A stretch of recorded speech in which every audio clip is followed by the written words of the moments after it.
Good evening, citizens, and welcome to another episode of Objection Crime Chatter. We're doing it on a Monday night. Normally, we go on Sunday evenings at 8 Eastern, but we moved it over to Monday today. So, thank you everyone for showing up. And we have a guest today with us, the one, the only DFJ, our other true crime specialist. How are you doing, Hi. DFJ? We are getting into some of these romanticizing homicide is the episode today, which basically is going to be twofold. For one, we're going to be updating you guys on the David case, which has been my Roman Empire for the last couple weeks. And mostly just trying to figure out like how he got here. Obviously, the disclaimer below, all defendants are presumed innocent until proven guilty. With David, he's not even named a suspect. So you got to be very careful about how we talk about him. Because there are no suspects. We finally got a public information officer. Remember when I talked to you guys on the last David episode that part of the reason why conspiracy theories and things like that pop up is because there's no PIO, there's no one to go to, so everyone's just kind of making up their own stuff. And so we finally have the public information officer because of citizen journalist Lauren Conlin, who I put in our last episode, who's a great go-to. SF Investigates as well. Yes, They you both did a were, great job. they were both calling in, trying to find out what was going on. And I guess a lot of people were calling in. I actually had it on my to-do list because I was like, I want to call in. But they finally said, we're just going to put out a statement. And so they finally put out an official statement. And, it came from the PIO. I don't know if they're going to be putting out anything else, but there was a couple little nuggets in there that helped us. Not much, but kind of figure out a timeline. So we're going to get into that as well as, again, the theory that we had last episode with David. If you guys haven't seen that episode on David, that's the full catch up to the case. It's in my lives. And it goes, into his childhood and all that stuff, which we're not going to get too into, but we'll give a brief summary for those who haven't watched that one. But basically how media can shape minds because of his music and the style of music that he played. And if it's true that, this was him, we do know for sure that there was a body found in his car. And so we're going to base it off Yes, that. and And so go ahead. I was just gonna say, like, I love that you have that David and Kohberger, as both of the photos, because Ashley Banfield was just saying that she feels this is like Idaho 4 all over again, the way that they're presenting it to the public. And so already the conspiracy theories are going crazy, Yeah, and it doesn't do anyone any favors. And then it leads to people, like romanticizing him and being like, just, being exactly. like, oh, he was framed, he was set up, because Well, they're the not giving us conspiracies anything. start, and that's where the supporters come in. So we're going to go into the David stuff, what he was into, some of the media that he consumed, and the different theories between some people who think. One of my friends, Geeky Cast, who does Marvel, he's the one who made me see it from another point of view. He's like, it's not anything that was consumed. It's just people with mental illness because there's people who play video games and are exposed to violent gore and all that, and they don't end up doing anything. And so we're going to explore those concepts. And that's attached to Kohberger too, because he was inspired by other serial killers who then inspired films like Scream and stuff like that. And I know we've covered it on another show. Sorry, I keep calling him Kohberger, but it's inmate 214. We don't call him by his name. But that's Yeah, who two and we'll be four. referring to when we say 214.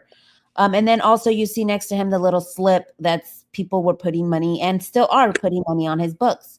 They call him pro burgers, people who still think even after he said, hey, I am guilty of this, because with him it's different. All of these other people, David, Luigi Mangione, Barry Morphew, they have not been proven guilty. And in the case of David, he's not even a suspect. But with 214, he's already said, hey, yes, I'm guilty. He's spending the rest of his life in jail, but yet still people think that he was forced to say that he was guilty, Yeah. that, he had no choice. And so the little slip is someone who had put money on his books. He's still getting money from supporters. And it's, these sort of good looking kind of guys who get it. And it's not just that they have to be super good looking, because you look at Barry Morphew, he's aged. He's not a He is young man. he is not, I mean, in my opinion, like not attractive whatsoever. And he admitted to illegally killing squirrels. Yeah, and that's And your he still has Roman women Empire. paying, If you and guys then he still don't has know, women putting money on his books or like to pay for illegal like yeah, fighting they for literally bailed him out, and so this is his. him. I say he's like a cat with 9 lives because this is his third time getting out of jail. The first time, he, the prosecutors did not have their duckies in a row to try him, and so they said, we're going to let him go, and then we'll come back and retry him.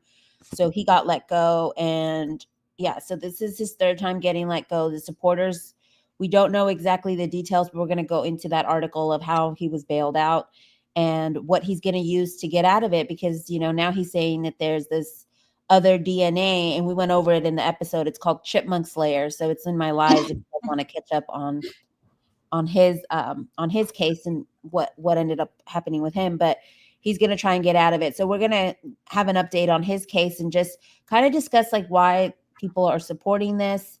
These people who are accused of homicide. What is it in the psychology of people? And it's actually women. And part of it is the conspiracies. When there's not enough information, then people start to get into conspiracy rabbit holes. And does it say something about their mental state as well, these supporters? So we're going to get all the way into it. I was going to save this video for the end because it's almost like, what can you do as parents? But this is what triggered the episode today. I'm going to go ahead and play this video of a psychologist that went on the show. And it's actually really, really good because it's like an hour. What is it? An hour and 30 minutes long. And I'll link it so if anybody wants to watch it. But it's this psychologist talking about let me pull it up. She talks about mental health and stuff, but the ending part is what really compelled me to like start the episode. As far as David is concerned, it was what she said in the end about families and what can be done to prevent these things in her eyes. And so this is Carol Lieberman, who has who's part of the American Psychiatric Association. Let me put us down here so people can see it bigger. So I'm going to play this. So this is what triggered today's episode. We're just going to play a little bit of it. People who were in front, who were, pro save George Floyd. We get signs of someone being nowadays.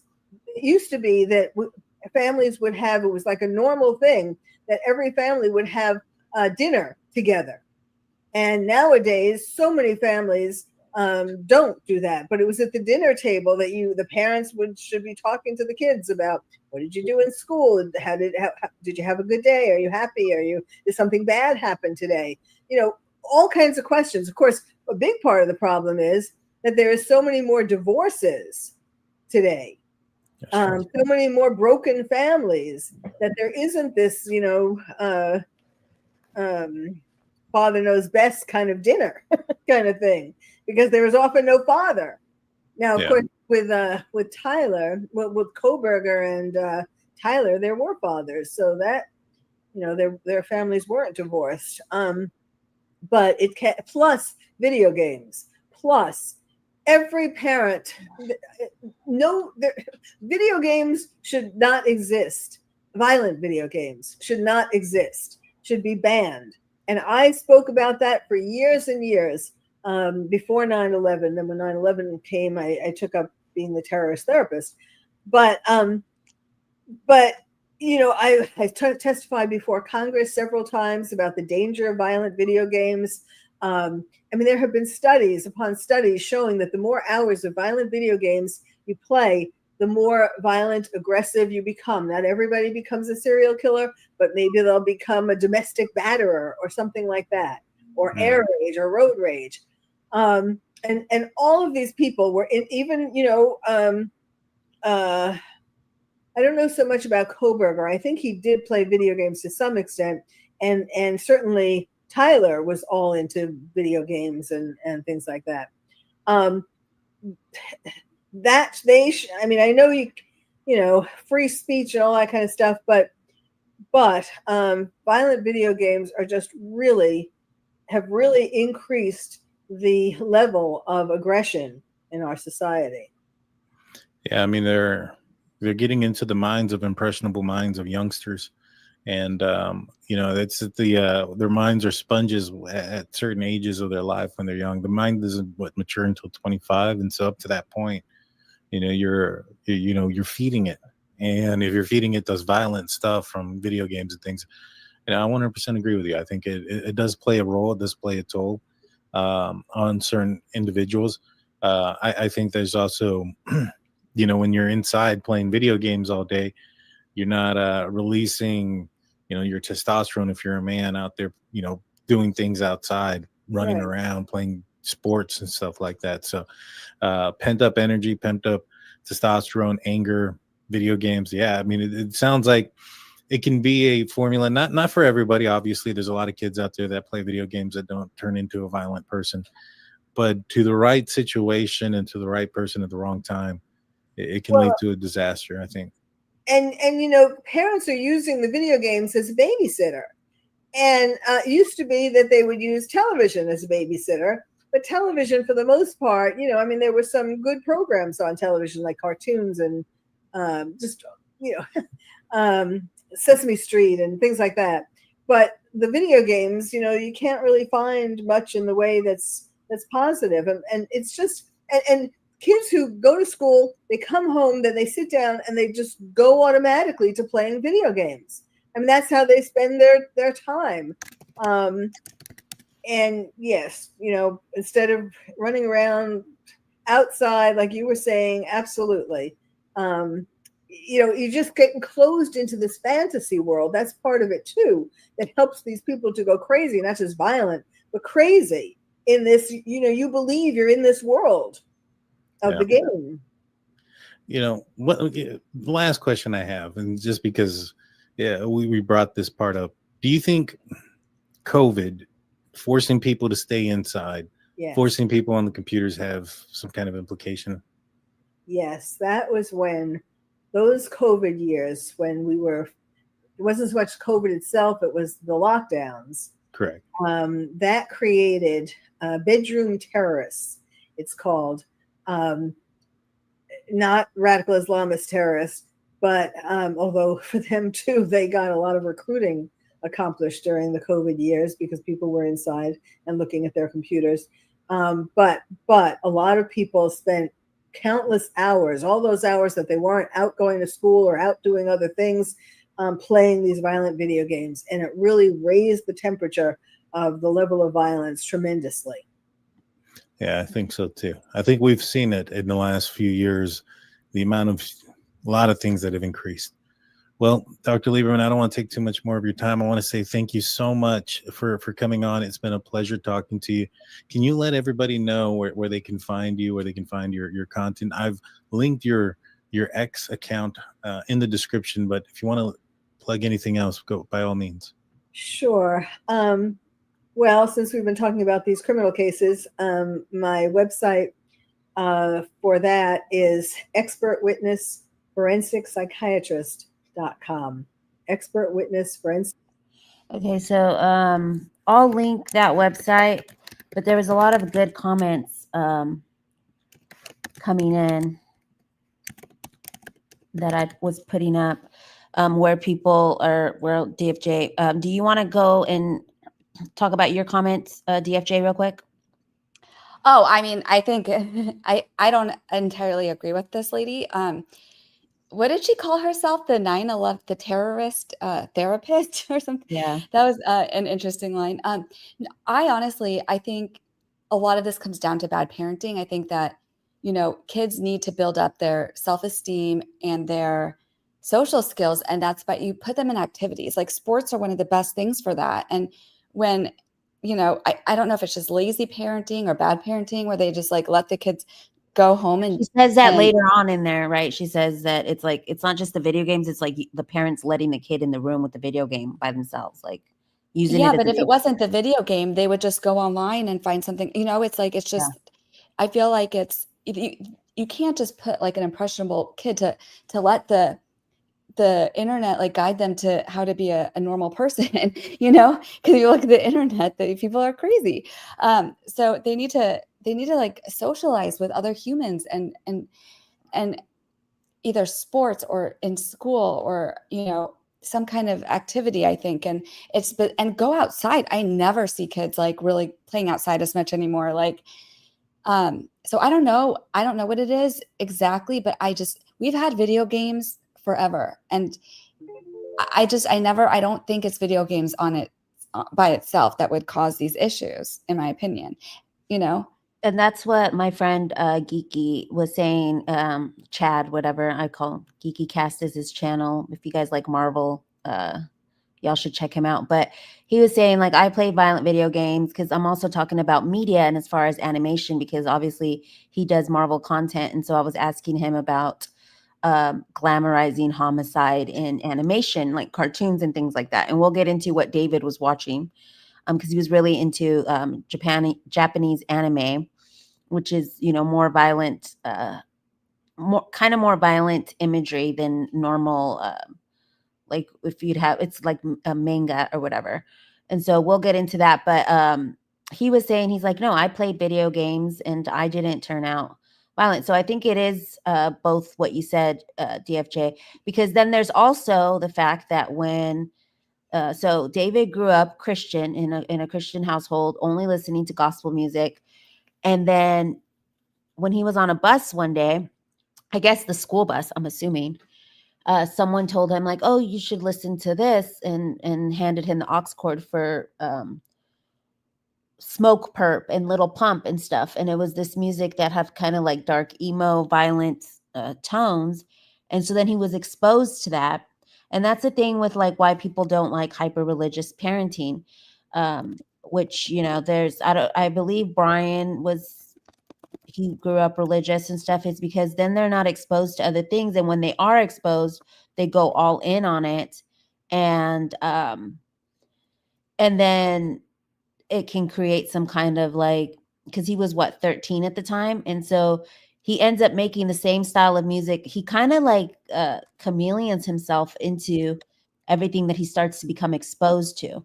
And so I had made some notes on what the kind of stuff. So he watched Death Note, which was something, these are all animes: Death Note, Attack on Titans, The Brutality of War, Curses, Inner Battles, Sacrifices, Demon Slayer, which is about loss and revenge.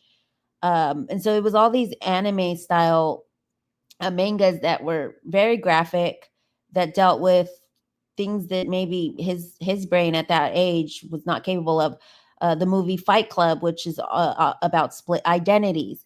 He then created his own split identity called Itami, which was basically a second personality of his. And he even referred to it as like it wrote some of his songs. And so that's maybe where we get Romantic Homicide and things like that. He was 17 when he released that song.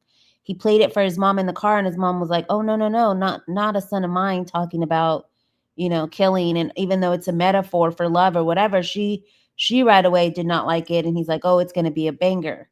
And so it does go into these also themes about the music industry and what kind of music, gets hits and what people play and all that stuff. But so, yeah, so then he watched movies like Bones and All, which was a movie where the girl, it romanticizes cannibalism. The girl loves him so much, she ends up eating Timothy Chalamet, bones and all, at the end. So it's a gross movie. And then there was another movie called Waves that he was really into that is also about a guy killing his girlfriend. So there's all these themes that almost seem, if he is involved in this, that almost seems like it reflects what ended up happening from when he was 17 to 20, or I guess since he was 13 when he first started getting into this stuff. So 13 to 20. So over that 7 years period, there's all these things that kind of reflect what ended up kind of happening, things that we're into. He was reposting things such as he had TikTok reposts with dark themes from as early as. Do we know that that he wasn't off from before that? Well, just because the kid is listening to gospel music. We're trying to figure out when they moved from Queens, from Brooklyn to Houston, why he all of a sudden started getting homeschooled. Did something happen in Queens and that's why he couldn't get?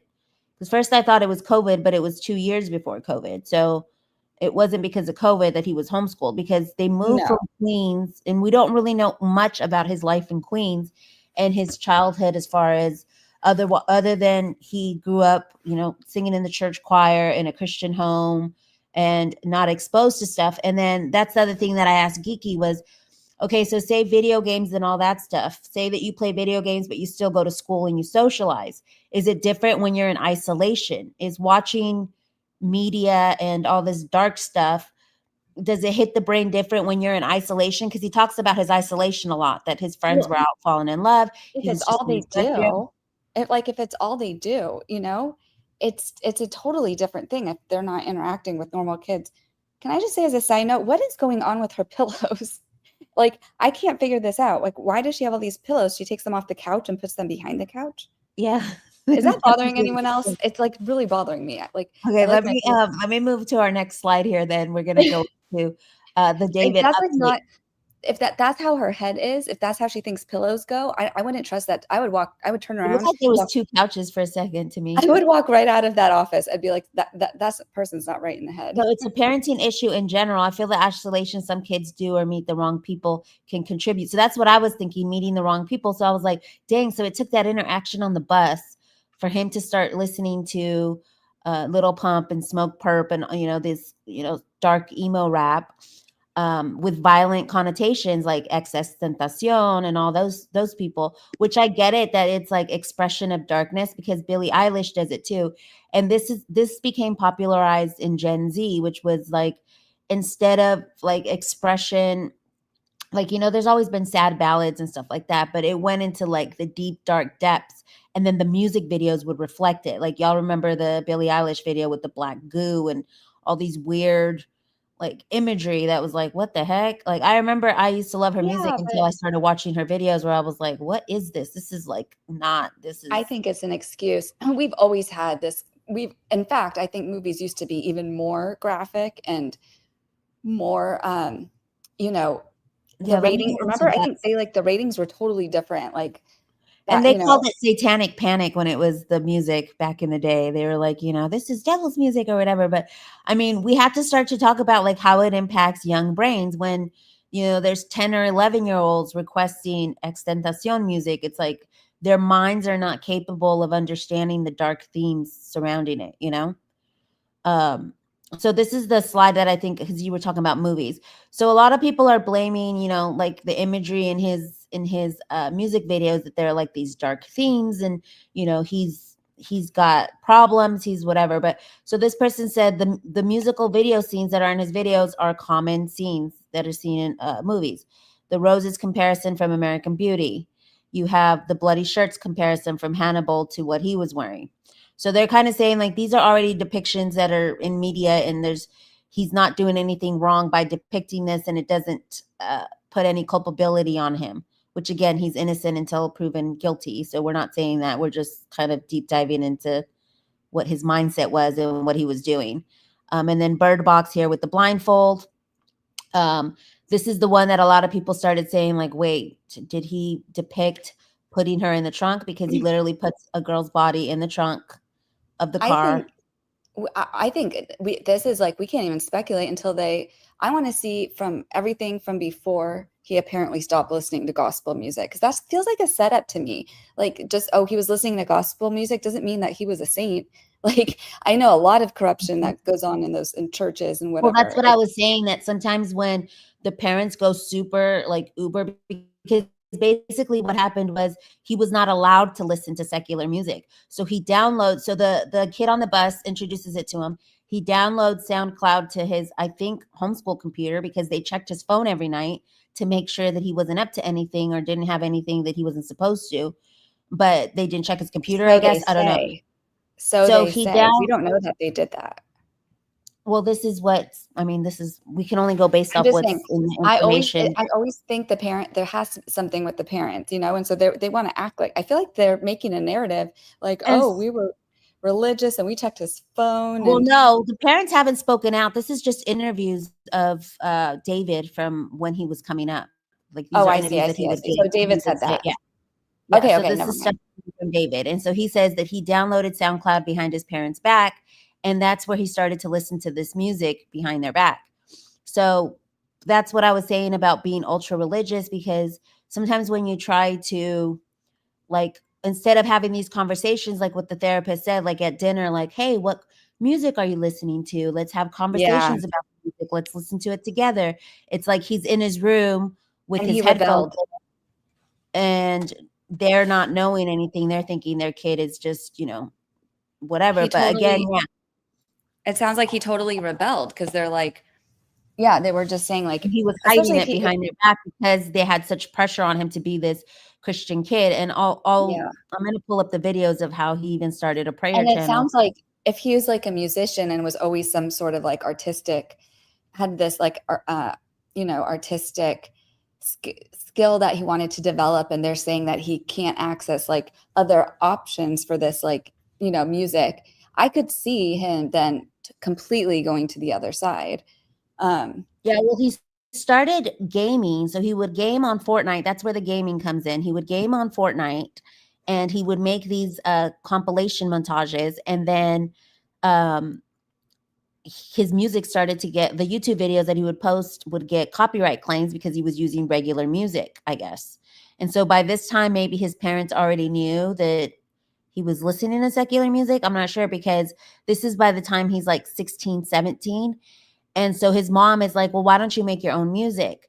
And so then he would go into his sister's closet and use BandLab on his phone to make his own music so he could upload it to the montage.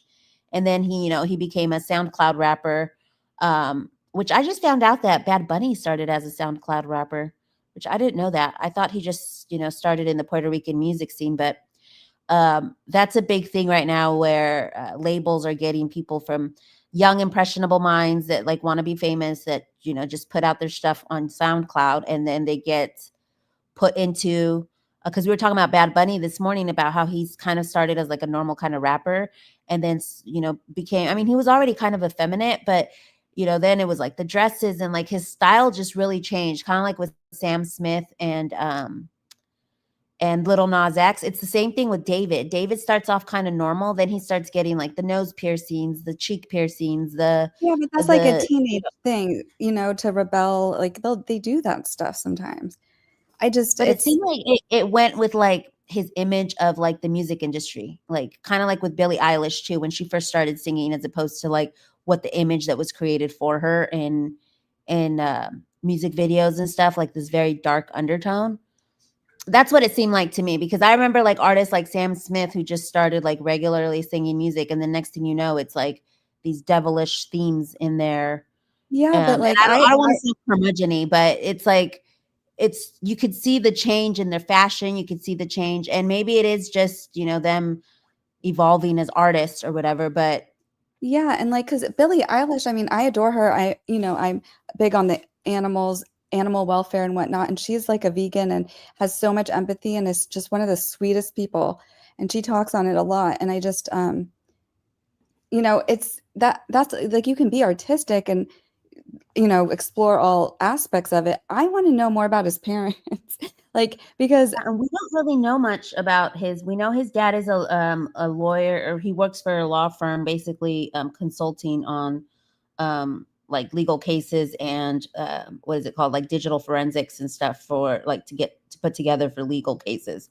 So he's and we know the mom hopped around in a lot of different jobs as well. But obviously she must have been a stay-at-home mom. No, there's not a lot about his dad at all. He's never talked publicly about his dad, and he's only talked about his mom before.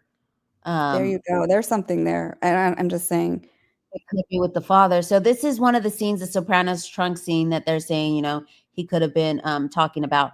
This is his rehab video, which is so funny, because remember on the last episode that I did with David, I didn't play the audio. Well, somehow I still got copyright stricken, even though I didn't play the audio, just because I played. So hopefully it doesn't, because I put this image up, it doesn't recognize it. But yeah, I got a copyright thing from UMG. But this is his rehab video where he chops off the hand. And when people thought the Celeste was dismembered, they were, throwing it back to this video. Okay, but it's just throwback to the Kill Bill hand chop scene is what they're saying, that it's not anything dark. He's just mimicking what's already out in the media. Yeah. I mean, There's also, what's popular, because The Sopranos had, like, I just looked it up. They had an average of like 12 million viewers live per episode. Because remember, that's when you had to wait for it and it came out. So who knows how many people watched it, like recorded it or on repeats or whatever. But when an episode would drop, it said average 12 million viewers per episode. So it's like, if that was really causing, people to act out, we would be seeing a lot more bodies in cars. And so it doesn't add up to me. I don't buy these excuses at all. I'm sorry. I'm so devil's advocate. I thought we were, yeah. Yeah, no, you're right. And like, it's the media when you're exposed to it as well. It's like if your kid is in his room watching Kill Bill at 13 or 12, I mean, that's why there's all these age limits and stuff like that on it, I think, as well. Yeah. And I think it's like the parents not talking about it with their kids as well. Like, I feel like if your kid is exposed to this, obviously, because there's kids, I mean, there's 7 or 8-year-olds who are exposed to FNAF, and the themes in FNAF are not light. It's about a man who is a PDF file. FNAF, let me pull it up. This is so funny while you pull that up. Jesse and Max said, Blake Lively's sister caused a rift in my family for an entire year. What? Jesse and Max. That is wild. I need to know more. So this is FNAF, and they have a book series and everything, and it's just crazy. The story of the writer, Scott Coffin, he was writing Christian books and like about these like making a video game that was like real wholesome, and then he got made fun of, and so then he like was gonna quit, and instead he makes this really dark video game that basically now is all over the place. Kids as young as 8 years old, you see these little like stuffed animals style animatronics. It's kind of like Chuck E. Cheese animatronics, and it's the story of this PDF file guy who was unaliving little kids, and then their souls would get trapped in these animatronics. Oh my and God. these are like 8-year-olds, and parents go and buy their stuffies, the little kids, and it's like really, really dark themes. And a lot of parents don't even know that that's what it is. They're like, oh, it's Does it just have a rating? It's a video game. I believe the rating is 13 plus, but and the same thing with other things such as like let me pull up Siren Head. Siren Head, the guy who drew this actually said like my animation is only for so this is Siren Head that also had kids as young as 8 years old. It was this animation of this giant like I don't know if you guys know what like creepypasta is, but it's like these like lore or like figures that are fake. They basically make fake animations and write stories behind them, kind of like spooky stories.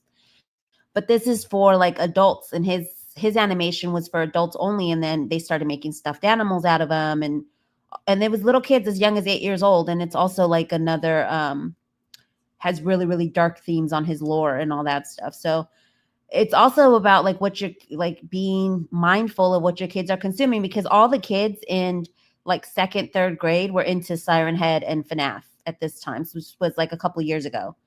Like in 2020 when it was like really, really big.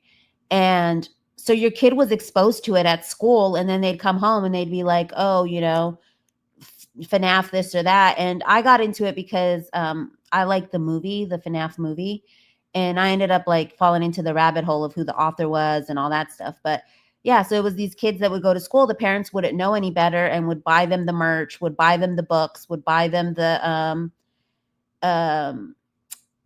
video game, because it started off as a video game, and little kids were playing it like, oh, it's just a scary game, like a jump scare game. But once you get into the lore of what it is, and as you find like little notes in the game and stuff, it starts to explain this alcoholic guy who goes out and murders little kids because he's a PDF file.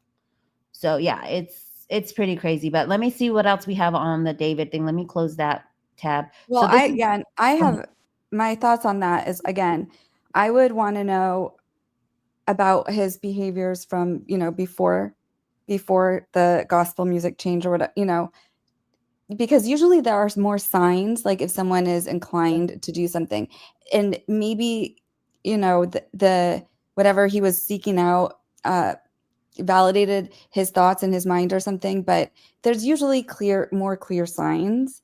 And like, like if he harmed animals, or like if he, there's usually something. so I would be very curious if like anyone comes out of the woodworks and like has any stories with interacting with him like in his childhood. And the second thing is oh, you know, and I also think if he had this like talent for making music and his parents cut that off and said, you know, like you can only listen to this kind, and I think that probably would do something where he would go to the extreme, you know, especially with like if he wants to build that talent. Like I feel like that would be really hard for someone like that. It's like someone who's like, I have a friend who was like, she's amazing at tennis and her parents wouldn't let her play at all. Because they said like it was not good for her religion. His parents were really supportive once he was making the music and how he was making it. Because I believe before this, he was playing classical piano and expressing himself through there. And then that's when his mom was like, well, you know how to play piano and you know how to do all this stuff. But instead he went into band lab and started to make music more of like, so his mom must have found out at some point, because why else? How else? Well, because he was making money. I think there's something with the parents. And Christina said it could also be teenage years. Yes, exactly. Like teenage years, they do crazy things. They want to be emo. Like there's so much going on. It's the whole thing is wild to me. Yeah, and Christina said creepypasta. Yes, they were responsible for Slender Man, which was the girls who ended up unaliving their friend because they were too young to be exposed to that content.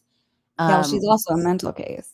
Yeah, so so that's what Geeky keeps saying. He's saying that it doesn't matter what they're exposed to. Like you can be exposed to like Chucky at a young age or whatever. Like I watched Chucky when I was really young. I watched Me too. Again, I was into horror most of my like teenage years and all that stuff up until like, you know, my early 20s. I don't really do horror anymore, but you know, I was into cannibal movies. I was into all that. And I watched Chucky when I was like 8 or 9 years old. Yeah, and that's the whole thing is like to murder. Yeah, that's Kill Bill and The Sopranos. Like those are like huge like hit shows, and you're not seeing people like just. If there was a correlation, we would be seeing it a lot more. And I just think people can't blame it on that. And Christina made another good comment. She said she finds it fascinating how siblings can be raised in the same household and have two completely different outcomes. And my goodness, I don't know if anyone saw the. I think did I post that yesterday of the Jeffrey Spence trial where the one daughter is just like the parents. The dad is he was accused of killing the dad was accused of killing his daughter's boyfriend for a life insurance thing. And then but the other daughter, she's not like her parents or her sister at all. Like, and I posted her testimony. It was some of the best testimony I've ever seen on a witness stand. Like she gave it back so good to this lawyer. I felt like amazing. And it ended in a mistrial today, which I can't wrap my mind around. But it is interesting because her parents both her parents were bad. One was a schizophrenic, the other was a sociopath. Oh, okay. So this is the latest on the homicide investigation. So finally, like you said, a lot of this, why people start supporting these people. So that was the gist of like what we're talking about in the media and whether glamorizing homicide. And I think that most of us think that glamorizing homicide in media doesn't lead to it has to be some underlying issue, whether it's from the parents or from like their mental illness, like a predisposed already a mental illness. But this is what he said, the PIO. He's saying the Los Angeles Police Department's Robbery Homicide Division has been diligently investigating the death of Celeste Rivas Hernandez over the past several weeks. At this time, we can confirm that she is deceased and her body was found in the front trunk, which is called a frunk. I learned that. I know. I remember I told you that. I was like, it's a frunk. The frunk of a Tesla belonging to David Burke. So this is what David's real name is without the 4 in it. The vehicle has been parked at the location from which it was towed for several weeks. So Miss Rivas Hernandez may have been deceased for several weeks before the discovery of her body. So now we can do the timeline, which SF Investigates had already sleuthed it out, that it was tagged on August 26th. And then it was called in August 26th, tagged on the 27th, ticketed on the 3rd, and then ticketed again on the 5th, which is when they impounded it. And so we know that by the time they found it, it was September 8th. So it had already been, 31 days. So that's a month. 5. So it was, no, not a month. It was from August 26th to September 8th was Oh, September 8th. Oh, so that's only a few 13 weeks. days, so 2 weeks. Yeah. So from the time that the vehicle was tagged, it was 2 weeks. But they're saying that she was already deceased from the time that it was tagged for several weeks. So the timeline used to be that he had a break in between concerts between the 26th and the 30th. And because the car was tagged on the 26th, a lot of people thought the timeline that if he did do it, it would have been on the 26th when he had that break. And then he had another break between the 1st and the 2nd. And so a lot of people thought maybe he could have done it between the 1st and the 2nd because it was ticketed on the 3rd. But now that we know that it was called on the 26th, and none of this says that there was a smell, or the person who ticketed the car didn't say they noticed a smell or anything. So it couldn't have been that like too long. Like, it must have only been, I mean, because after like, I want to say at least like a month, then there would be no way that you would not be able to smell it. Yeah, a lot of people said that because it was parked by the hedge and there was like rat problems and like it was like raining, I guess, and there was, stagnant water and stuff. So some people, I don't know if it's true or not, but some people talked to the neighbors and said that they did smell something, but they thought it was like a dead animal or like sewage or something. They didn't think anything of it. But that has not been confirmed. So this is just stuff from Reddit that supposedly neighbors had said. But it would depend on whether somebody smelled it or not, because now the new timeline has been moved because she was last heard of, according to her friends. And this is also, just people that say were her friends. Nothing has been confirmed yet. Was they heard about her at the end of July 31st, around there, beginning of August. And Christina said that, it only takes days to start to smell. And that is so true. I mean, I was in an apartment complex, and a neighbor in a different building upstairs had passed, and it was during COVID. And everyone was like, there's a smell. We thought it was a sewage leak. So I went over there and I could not get that smell out. And that was we think at the most it was like 7 days, and it was so bad. And there's another, have you seen Explore With Us? That it's like a crime. They always do like body cam footage of crime stuff of different killers. Mm-hmm. One of the more recent ones, it has like one of the highest views. It was this lady who both her niece and nephew were dead in the car. She had them like one in a suitcase, like one in a container, and had been driving around with them for months. And it smelled so bad they couldn't even keep her in the interview room. And like there's just the cops smelled it as soon as like they were by the car when they pulled her over. And so I mean, I bet it was, if it had been 3 he had weeks, an air freshener he had the air fresheners. And it's funny because a police officer commented when SF Investigates posted it that he has a screenshot of the front of the vehicle. There's an air freshener hanging in. Someone's like, who puts an air freshener in a Tesla like that? But maybe, who knows? But an air freshener is not going to do anything for a dead body. Law enforcement officer said that's like, it's like a joke between law enforcement, that it's like when people have the little tree air fresheners like that in a bunch, that it's like trying to hide a smell, like whether it's Kenny says, can you imagine going nose blind to a dead body? No, Kenny, she was a prostitute. So like, I was like, how is she getting work? Like, because like everyone could smell this around her. It was like, and you guys, if you see the video, it's so funny. The cops like come in the room, like when they're detained, and is spraying with Febreze. And finally they're like, we just got to let's take her to like a bigger warehouse or something, like where we can handle the smell. It was so bad. That's the weird part. Christina was saying that the psychotic stuff was not about the girls in your case. It was about Slender Man. Yeah. Okay. Hey, yes, Quarterface, thanks crazy. for joining us. I appreciate you coming. And we kind of just went over like the media stuff and whether it's the parents or what. But so this is what SF Investigates, and I love his work. So you guys give him a follow if Christina can put his stuff in there. He's my main go-to for the David stuff. As well as Lauren Conlon too, because they're really good about like their reporting and checking their facts and all that. But he was saying that now with this new statement that the PD just put out, it goes with his timeline, because it says that he went on tour and for his out-of-state shows on August 6th, which he had 2 shows in California. So that's why he started at August 6th, which was out of state. But his tour actually started on the 31st of July, I believe. And that adds up with when, the timeline that most sleuths have for when it could have occurred was before he went on tour. And he's like, it's not easy to get a car towed for abandonment. It had to have been there. And so he's saying that it was there for at least several weeks, up to a month, because of the dirt that was caked on. Thank you, DFJ. I appreciate it. There's the link to SF. And I'm also linking to that video of the one I was talking about. Cool. So it says this will cause a problem in investigation because most security cameras only keep, stuff for 30 days. So some of the neighborhood cameras may have been erased prior to this, but we don't know what all they have. So back to the statement, they're saying the medical examiner has not. So one of the nuggets that we found out was that she was unalive for several weeks. So we do know it was several weeks. Now, what is several? Is that 2? Is that 3? Is that 4?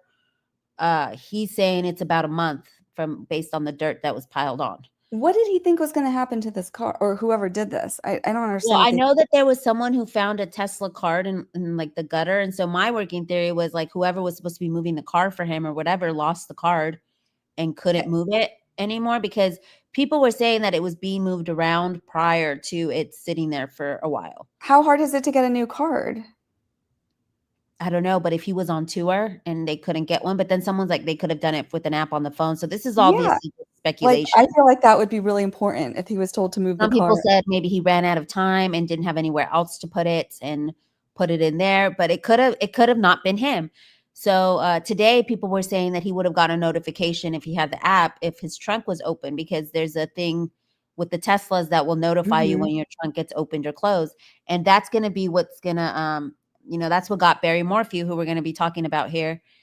We might go into an hour and a half because we've got 5 minutes and I still got to go into those other cases. But Barry Morphew, that's how they got him, was through the telemetrics of the car. They could see, he basically said, oh, he left his wife asleep in the bed and got in his truck and left for work, when the telemetrics of the car showed the car door opening, the car door closing, the car backing up, the car moving forward. Like they got all of the telemetrics of his car and showed that he lied. And so the Tesla obviously is more high tech than that.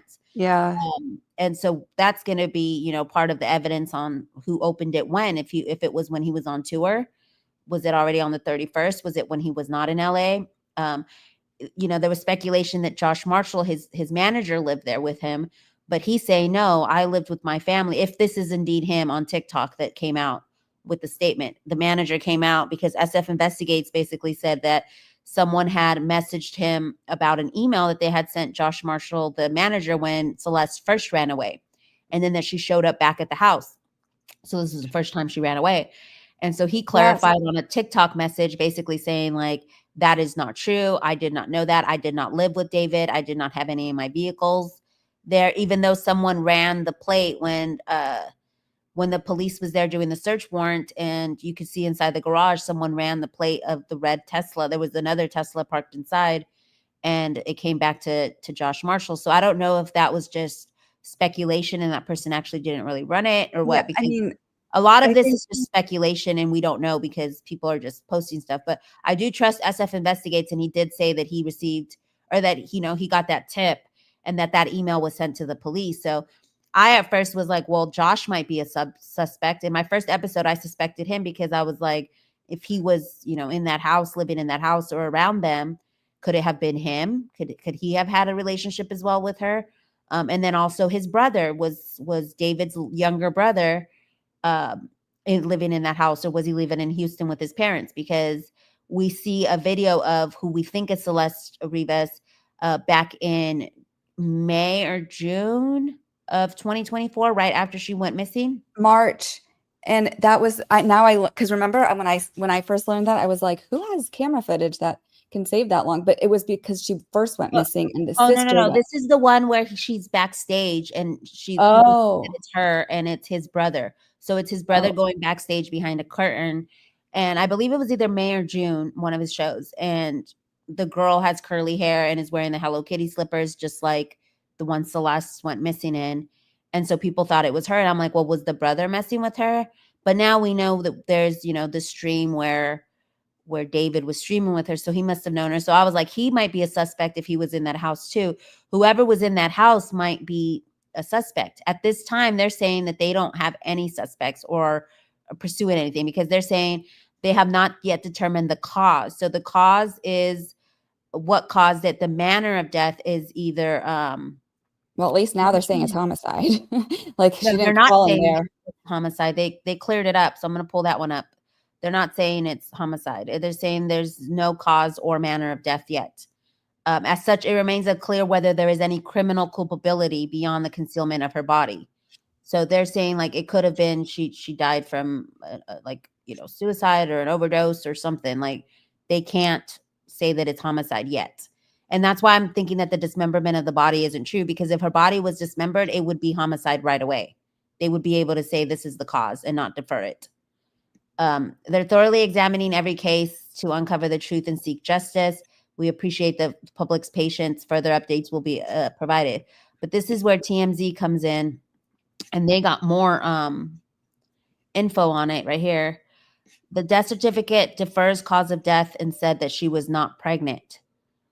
So there are people who are saying that they're waiting on the toxicology reports to figure it out, because there's which one is manner and which one is death. Do you know, DFJ?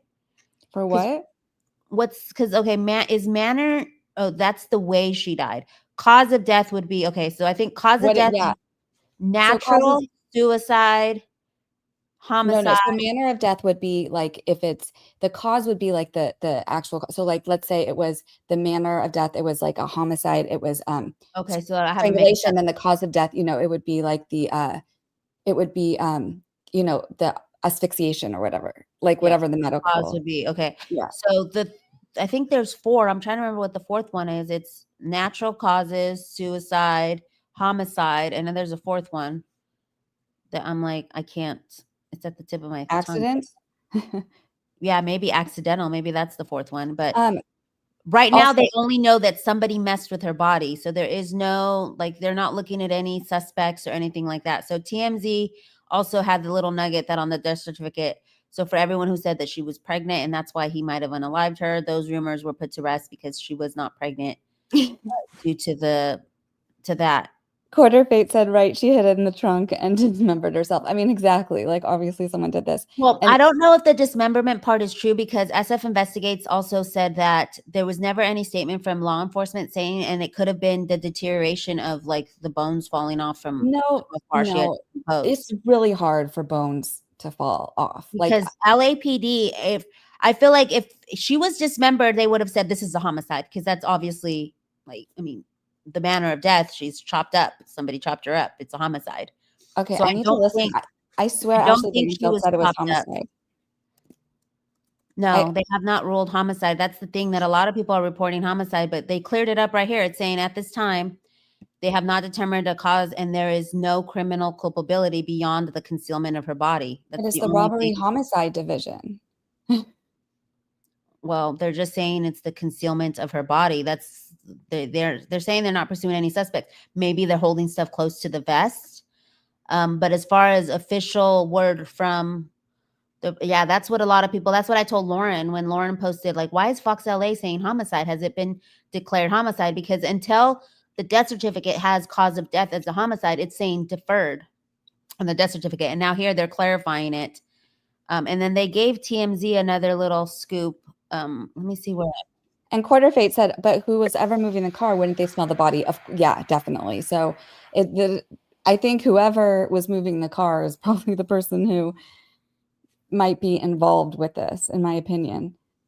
There's just no getting away from that smell. And honestly, when I smelled it that one time, like I couldn't get it out of my system. Like it was like, it just overtakes you. And I wasn't even like anywhere near the body. I mean, I was on the same floor when I, walked by it, but it's very, very distinct. It's like, it wouldn't just be a random sewer smell. Like it smells like, I can't even describe what it smells like, because I've never smelled anything like that before.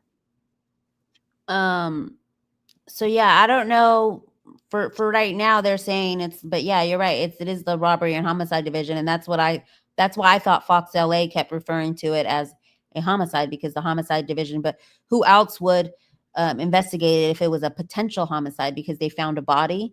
So I'm thinking like that's just who would, go out. It doesn't necessarily mean. But because there's, not a lot of information and no suspect out or anything, a lot of people now that it's been 2 weeks. So before, people were obviously calling him a PDF file because of this relationship. But now he's having supporters come out on TikTok basically saying like, the police now came out with a statement saying he's not a suspect and that they don't even know if a crime was committed. Just besides the concealment of a body. What like is the date on that? On what? On the police statement? Because I swear, Today. I mean, it was today. Yeah, today. Got it. Okay.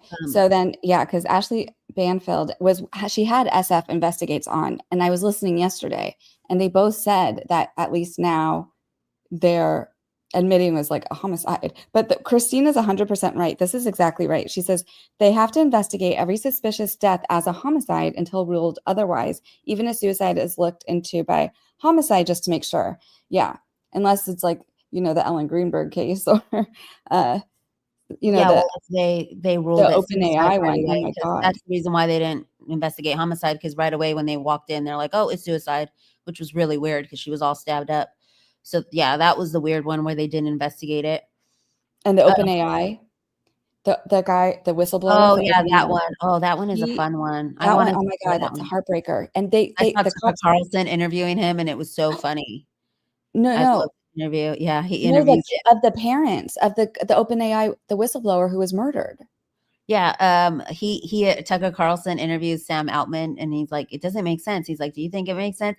And he just catches him up so many times. But he's like, are you accusing me? And he's like, no, I'm not accusing you. I'm just asking you. Like, he gets so defensive. It's the craziest interview. Interviewed Sam Altman after he interviewed the parents. Yeah, he interviewed Sam Altman. Yep. How did that not get on my feed? That is crazy. I need to look that up. That is insane.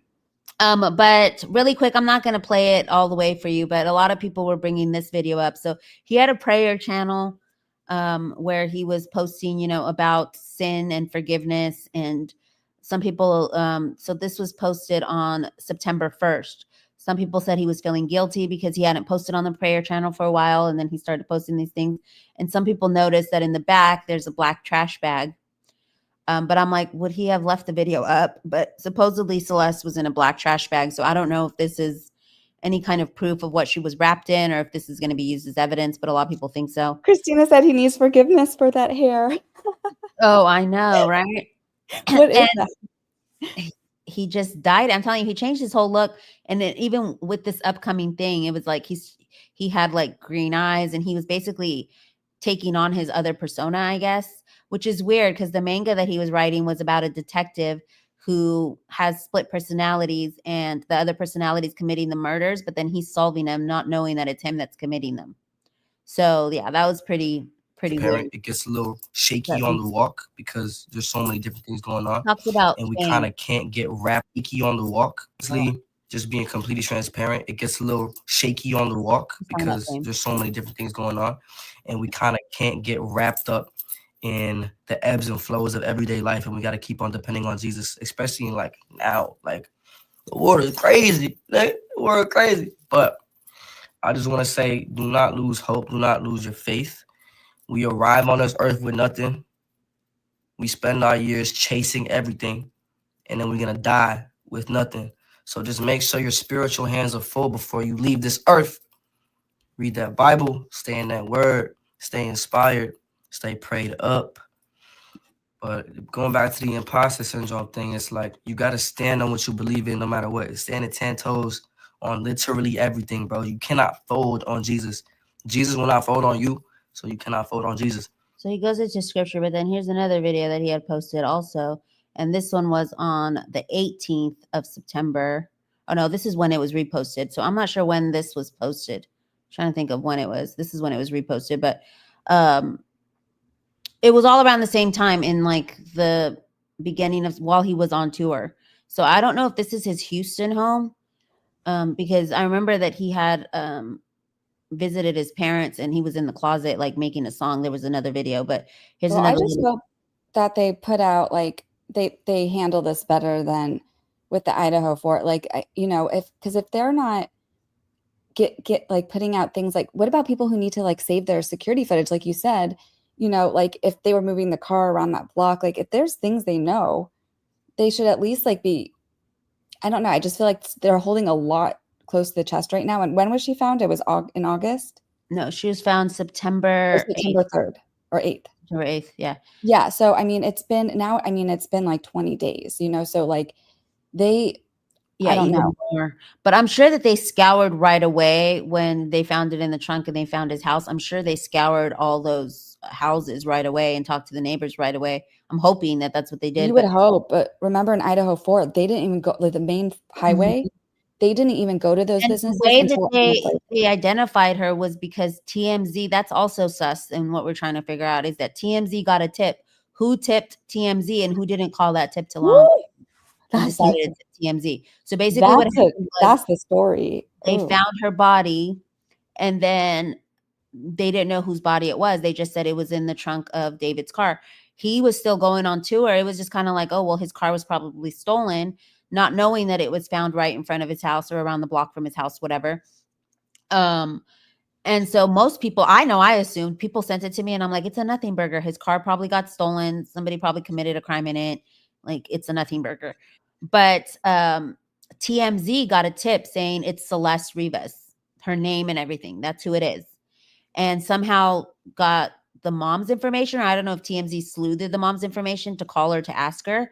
And then once they called the mom, TMZ called the mom and the mom verified that, yeah, she had a boyfriend named David and that they had matching tattoos or something like that. The tattoo information had not been given by law enforcement. They just said what she was wearing. They never said she had a tattoo to identify. I saw the tattoo thing, yeah. So that came from the mom. And then that's when TMZ was like, oh, we need to contact law enforcement. And then they contacted law enforcement. And then that's how they identified her, was through that tip and the mom. And probably forensics that maybe the mom provided as far as dental records or something. Yeah. But this was the other video that he had.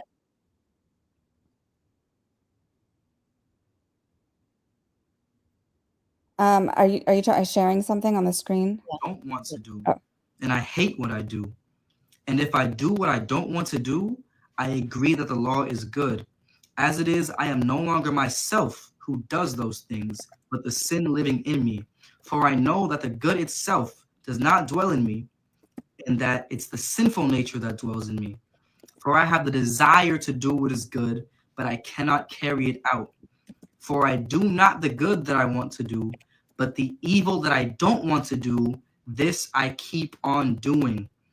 Now, if I do what I don't want to do, it is no longer I who did it, but the sin living in me that does it. And this is Paul talking about his struggles with sin and how he cannot overcome that overwhelming urge to continue to do wrong, although he knows right from wrong and good and bad. So both of these videos he posted like around this time. So a lot of people think it was his conscience eating him up. I don't know, but that's the thing that has been my Roman Empire, because he was religious. His parents brought him up in a Christian home. The only thing I can think of is that he was overly put into it and was like rebelling against it, and maybe because his brain didn't mature because of the isolation that he experienced through the homeschooling years and not being around other kids, because he was basically saying like all he knew about the real world was his backyard. And then when he turns 17, he gets all this money, he got $3 million at 17 and goes out into the real world. So let me see what else is. Lauren is always late. Oh, Lauren is going. Lauren Conlon, or which Lauren? No, Lauren, our Lauren. Why was their documents dropped? Yeah, so it was that Blake Lively just responded to Wayfair's opposition to her 47.1 fees, and so I said I definitely, we should definitely go watch Lauren. But I said I can tell you what it says. Blah blah blah. Lawfully. Blah blah blah. Wayfair filed this for PR. Paid, coordinated, and traceable. Hamas, 100 million. Blah blah blah. Wow, sanctions. Because like all of this. Yeah. Oh, I hadn't put it up yet. Okay, so you guys were able to listen to it. Okay. Yeah, so we're almost through here. We're gonna get into the Luigi Mangione. So yeah, just wrapping up the David thing. Like, I don't know. To me, my Roman Empire, Thank you so much for being replay crew. It's too late for this old lady. Have a good night, PB. Thank you so much. Yeah, it's become my Roman Empire. I literally just sleuthed it out for like 2 whole weeks of like, what could have led him to do this? Why would he do this? How did he do this? Like, and I always just feel so sorry for the parents. Like, even with the Tyler thing, which the psychiatrist was also talking about, the Charlie Kirk guy, it's like they were also LDS and religious and stuff, and supposedly doing all they could. And so I think that with me being a Christian, I have to like reconcile that, because it's like Christianity is not always a good thing when it's overdone. I feel like when it's overly pushed and you're not like you don't reconcile Christianity with like the outside world. I feel like that's when people mess up. It's like when you become too religious and then they want to like not have religion. But I mean, it seems like he was struggling with something, because he's putting this prayer channel out, and it could have been fame. I know Lil Nas X talks a lot about the demons and stuff, and he actually went into psychosis. You saw what happened with him. Kanye has also talked about it. It's not for the weak.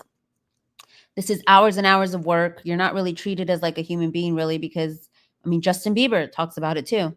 You're just keep going and going and going, and he tried to lean on religion. Well, we definitely, I think like we need more, to the story here. Like, because if it was him, that is something that's like ingrained in them. It's like, it's one of those, remember evil, like evil exists. If it was him, we don't know who it is. I'm just saying, if it was, there could be, maybe he, she wanted to leave him. He didn't want her to leave, it could be so many different things. It's like, usually it's something from within them, or it could have been an accident or something, and he freaked out, and that, put her in the car and was like, I'll let God deal with it. Maybe he got scared because he's young and he doesn't know how to deal with like things. But some of the stuff that he was reposting on his TikTok prior to this, on on January 2024, he posted something saying, "Me watching her scream after I poured boiling water on her after she told the boy happy birthday, because what do you mean you're happy he made it another year?" Oh. And it was captioned over a man like pouring boiling water in the sink or something. And then on the February of 2024, and so this is before she ran away, because she ran away in May of 2024. But he's like, when she accuses you of cheating, like you haven't changed your whole lifestyle, invested money, cut off all your friends and family just to make her happy. And so a lot of people thought that was about Celeste. And then it said June of 2024. It was somebody cutting up deli meat. And it had a caption over it, says, this is what I do. Like, I'd cut up my significant other if they're talking with other dudes, or something about like chopping them like deli meat. This is what I would do. It definitely seems like, I mean, if that's true, like there's something, that should probably be looked into. Those are not normal things to say. Yeah, and that's what the psychiatrist was saying. She's like, it used to be you had the normal telltale signs, which was like killing animals, all this stuff. But now that like darkness is used as a form of expression or art, like it's hard for parents to tell, like, is my kid just expressing something, or are they? You can tell. Are they really dark? So were the signs missed? Like we said, he never talks about his father publicly. Like you could it have been lack of a dad in his life? Was his dad always working? There's always that whole. Was there abuse? Like, was there? There's a lot more. I feel like it doesn't like do a lot of justice to totally speculate, but I feel like it's a very crazy story, and hopefully that they handle this better than they did Idaho 4, so that. And LAPD is really, really slow too. That's the thing. It's such a big department that they're saying like, everything's going to go slow, and they might not have enough people. I don't know how many detectives they have on this or what, but I mean, obviously they're now taking it seriously, because now there's a POI, which I was like, dude, for a huge department, a high level celebrity. And where is his lawyer, Blair Burke, who's supposed to be, we talked about it on our show. Where is she? Where's her statement saying, no, he didn't do it? Like, there should have been a statement from the Interscope or something saying, sorry about this girl. Like, we're looking into it. But at this time, he didn't do it. Some people say if you were truly innocent, but other people say, some attorneys will advise to just stay silent. Well, were they together still? apparently from his music, it seemed like they weren't, and nobody had seen her. He had basically like replaced her with like lookalikes, which I also think was kind of weird. So like, he never said like her in July, like what SF thinks, right? Then in July, he starts hanging out with this other Celeste and making her wear the same Gap sweatshirt and the same black glasses. So I'm wondering if he was trying to create a distraction. It was really weird. And like, did he ever put out a statement like saying like, you know, we're heartbroken to hear nothing that of the law? I mean, that's like a red flag to me. Like if it was someone that, even if it was like an ex, I mean, I would still want to, with his platform, you know, to at least say something like. And then when they said it was a curly hair girl, why didn't he say, oh, like, did he originally say that the car was stolen or anything? Why? I don't know, but I think you're right. Like at a minimum, he could have put out a statement and just said, you know, like we're devastated to hear about what happened to Celeste, even though, you know, I hadn't seen her in this long, whatever. You didn't even have to say that, but just at least put out a statement about, you know, the loss. I mean, that's kind of, if he had nothing to do with it, but you know, everyone can handle things in their own way. And then they're like, maybe the criminal attorney, because Blair Burke is, she was part of, I believe, Harvey Weinstein's team. She got CeeLo out of, you know, his SA stuff, but I don't know if she's ever done a murder case. Well, she did the one, a football player who unalived somebody he was texting and driving. But from what I saw from her work, and then somebody else sent me a little nugget that she was actually the person who was behind constructing Britney's conservatorship. And I was like, what the heck?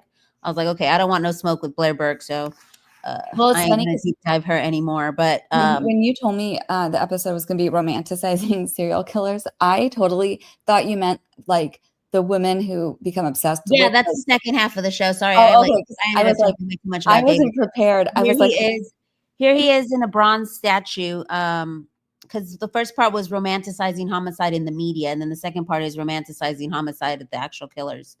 But so here's the gold statue that was put on him. You have to share screen, but before you do, can I just say, Christina, you're gonna make me cry.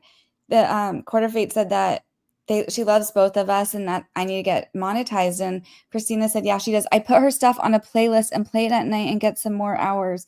I did it for CJ as well. That like means so much to me, that because like, yeah, like it's impossible right now for me to get hours unless thank you so much. Gas station coffee for tomorrow morning, huh? Because I'm all up late. Thank you so much, Quarter Fate. I really appreciate your support. Yeah, that's awesome. It's gonna be for StreamYard fees. I'm using any money I'm getting right now for StreamYard fees. But I figured out why it was charging me so much. It's because somehow the toggle had moved to me being charged monthly. So I guess you save 50% off if you just pay, weekly. If you pay monthly, you get it 50% off. And so it would be like basically comes down to like $9 a week instead of $18 a week. And listen to this. Missy said that she does that too, and she's a member of your channel. Did you see that? She's green. Oh yes, thank you so much, Missy. I appreciate that. I'm gonna have to get little badges for you. That's so cool. I've only done it for 3 creators. Oh, that's really cool because it does up the views, and then with the ads, you make like a couple cents here and there when the ads show. That is like so nice. She did it. Christina said she did it for you as well, for you to get the hours, because you have to get like, I think you have to get 3,000 hours to get monetized. So I'm at like 1,700. So I definitely have a long ways to go, and but I'll keep putting stuff out. We'll make custom emojis right now to become a member. The citizen perks. It's just you guys are just helping me, keep the show production going with StreamYard and stuff. But eventually, I'll have perks.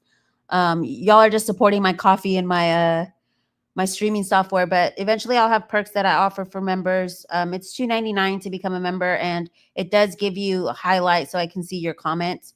And it should give you like a free super chat. Missy, I don't know. See if you have it on your comments. Do you have like a free super chat? Somebody says it's at the bottom right-hand corner. When you're a member, you get one free one a month. That gets like a free super chat comment. Oh, hey, House of Chatter. So anyway, so this is the bronze thing. We just talked a bunch about David because it was pretty spicy. But if you guys want to know more about David, go check out the deep dive on David. We go more in depth on it. But this is a bronze statue that was put up, and he's only been famous for a little bit, but he's from Houston. And it says Fountain of Feels, made in collaboration with Spotify's in-house creative team, launched in late August as part of Spotify's Bummer Summer campaign. Celebrating David as one of music's most iconic and emotive artists, we cast a statue in bronze and tears to celebrate all of the artists who put us in our feels. And let me see if it's, so yeah, there it is. And there's David next to it. So it's about like glamorizing this. So he's, now in a statue of gold. And like I said, all these women have just recently come out on TikTok saying like, he didn't do it. The police already is saying. So I don't know if it's like PR bots or if it's real people or what, because prior to this, in the last couple of weeks, I mean, people were like livid with him. Like he had not one, I did not see a single person saying he could be or he might be innocent. Everybody was like, he's guilty, he's guilty, he's guilty.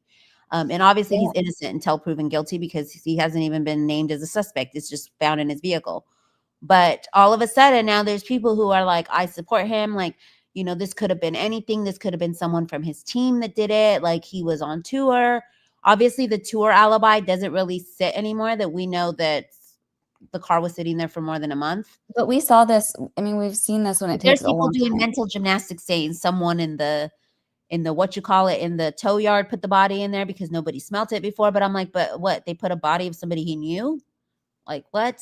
Like other people are saying that it was a message to him, that somebody else did it and framed him. Well, so that's there's why already all these conspiracy theories. Yeah, having evidence is important.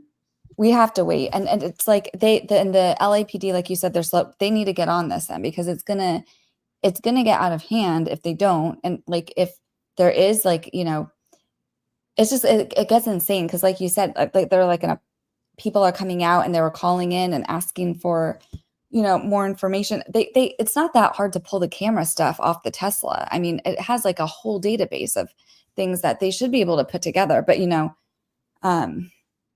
because that's how we were with Kohberger. Remember speculating on whether it was insane boyfriend Jack, whether it was like so many people went through so much stuff, and it looks like Josh Marshall is going through it now. His manager, exactly. People are and now all these people are going to be Marshall was he involved? Did he know? And the PDF stuff is different too, because people are like, he needs to be locked up, and I'm like, well, what evidence do they have about the PDF stuff? They have these Discord messages that we don't know if they're legit or not. I went into the Discord servers and I did see some, but it said deleted user. We don't know if that was Celeste or not, if the deleted user was Celeste or not. We know that I definitely don't want to add. I definitely don't want to add to the speculation, but I would definitely think that people need to wait for the facts, like you said. And I linked SF Investigates. He was a good one, like you said, Lauren Conlon, and because this is going to get crazy. I bet like the Reddit is off the charts for this.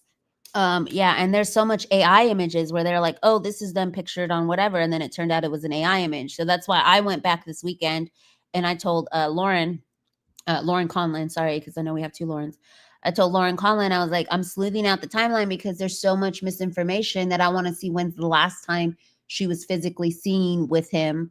And that was in the January 2024 stream that they did together. And then after that, all the pictures are from before then. So I was like, so was he seen or pictured with her or on a stream or anything after that January 20, like after she ran away? Because she ran away in May, remember?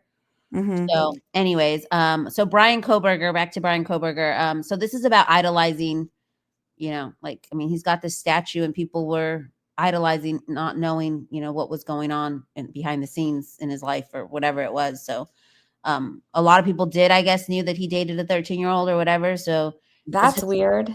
Idolizing celebrities, especially, just be cautious, because we don't know. We don't know. A lot of people were like, he was so quiet, he would never do something like that. So it's different because he's a celebrity, whereas these people were not. So there was already like some kind of idolatry before that. But Bryan Kohberger was not. And so this is the part where he was influenced supposedly by Elliot Rodger, who unalived college kids. That was debunked. Elliot Rodger, this was really? Yes, that was debunked. But so he definitely.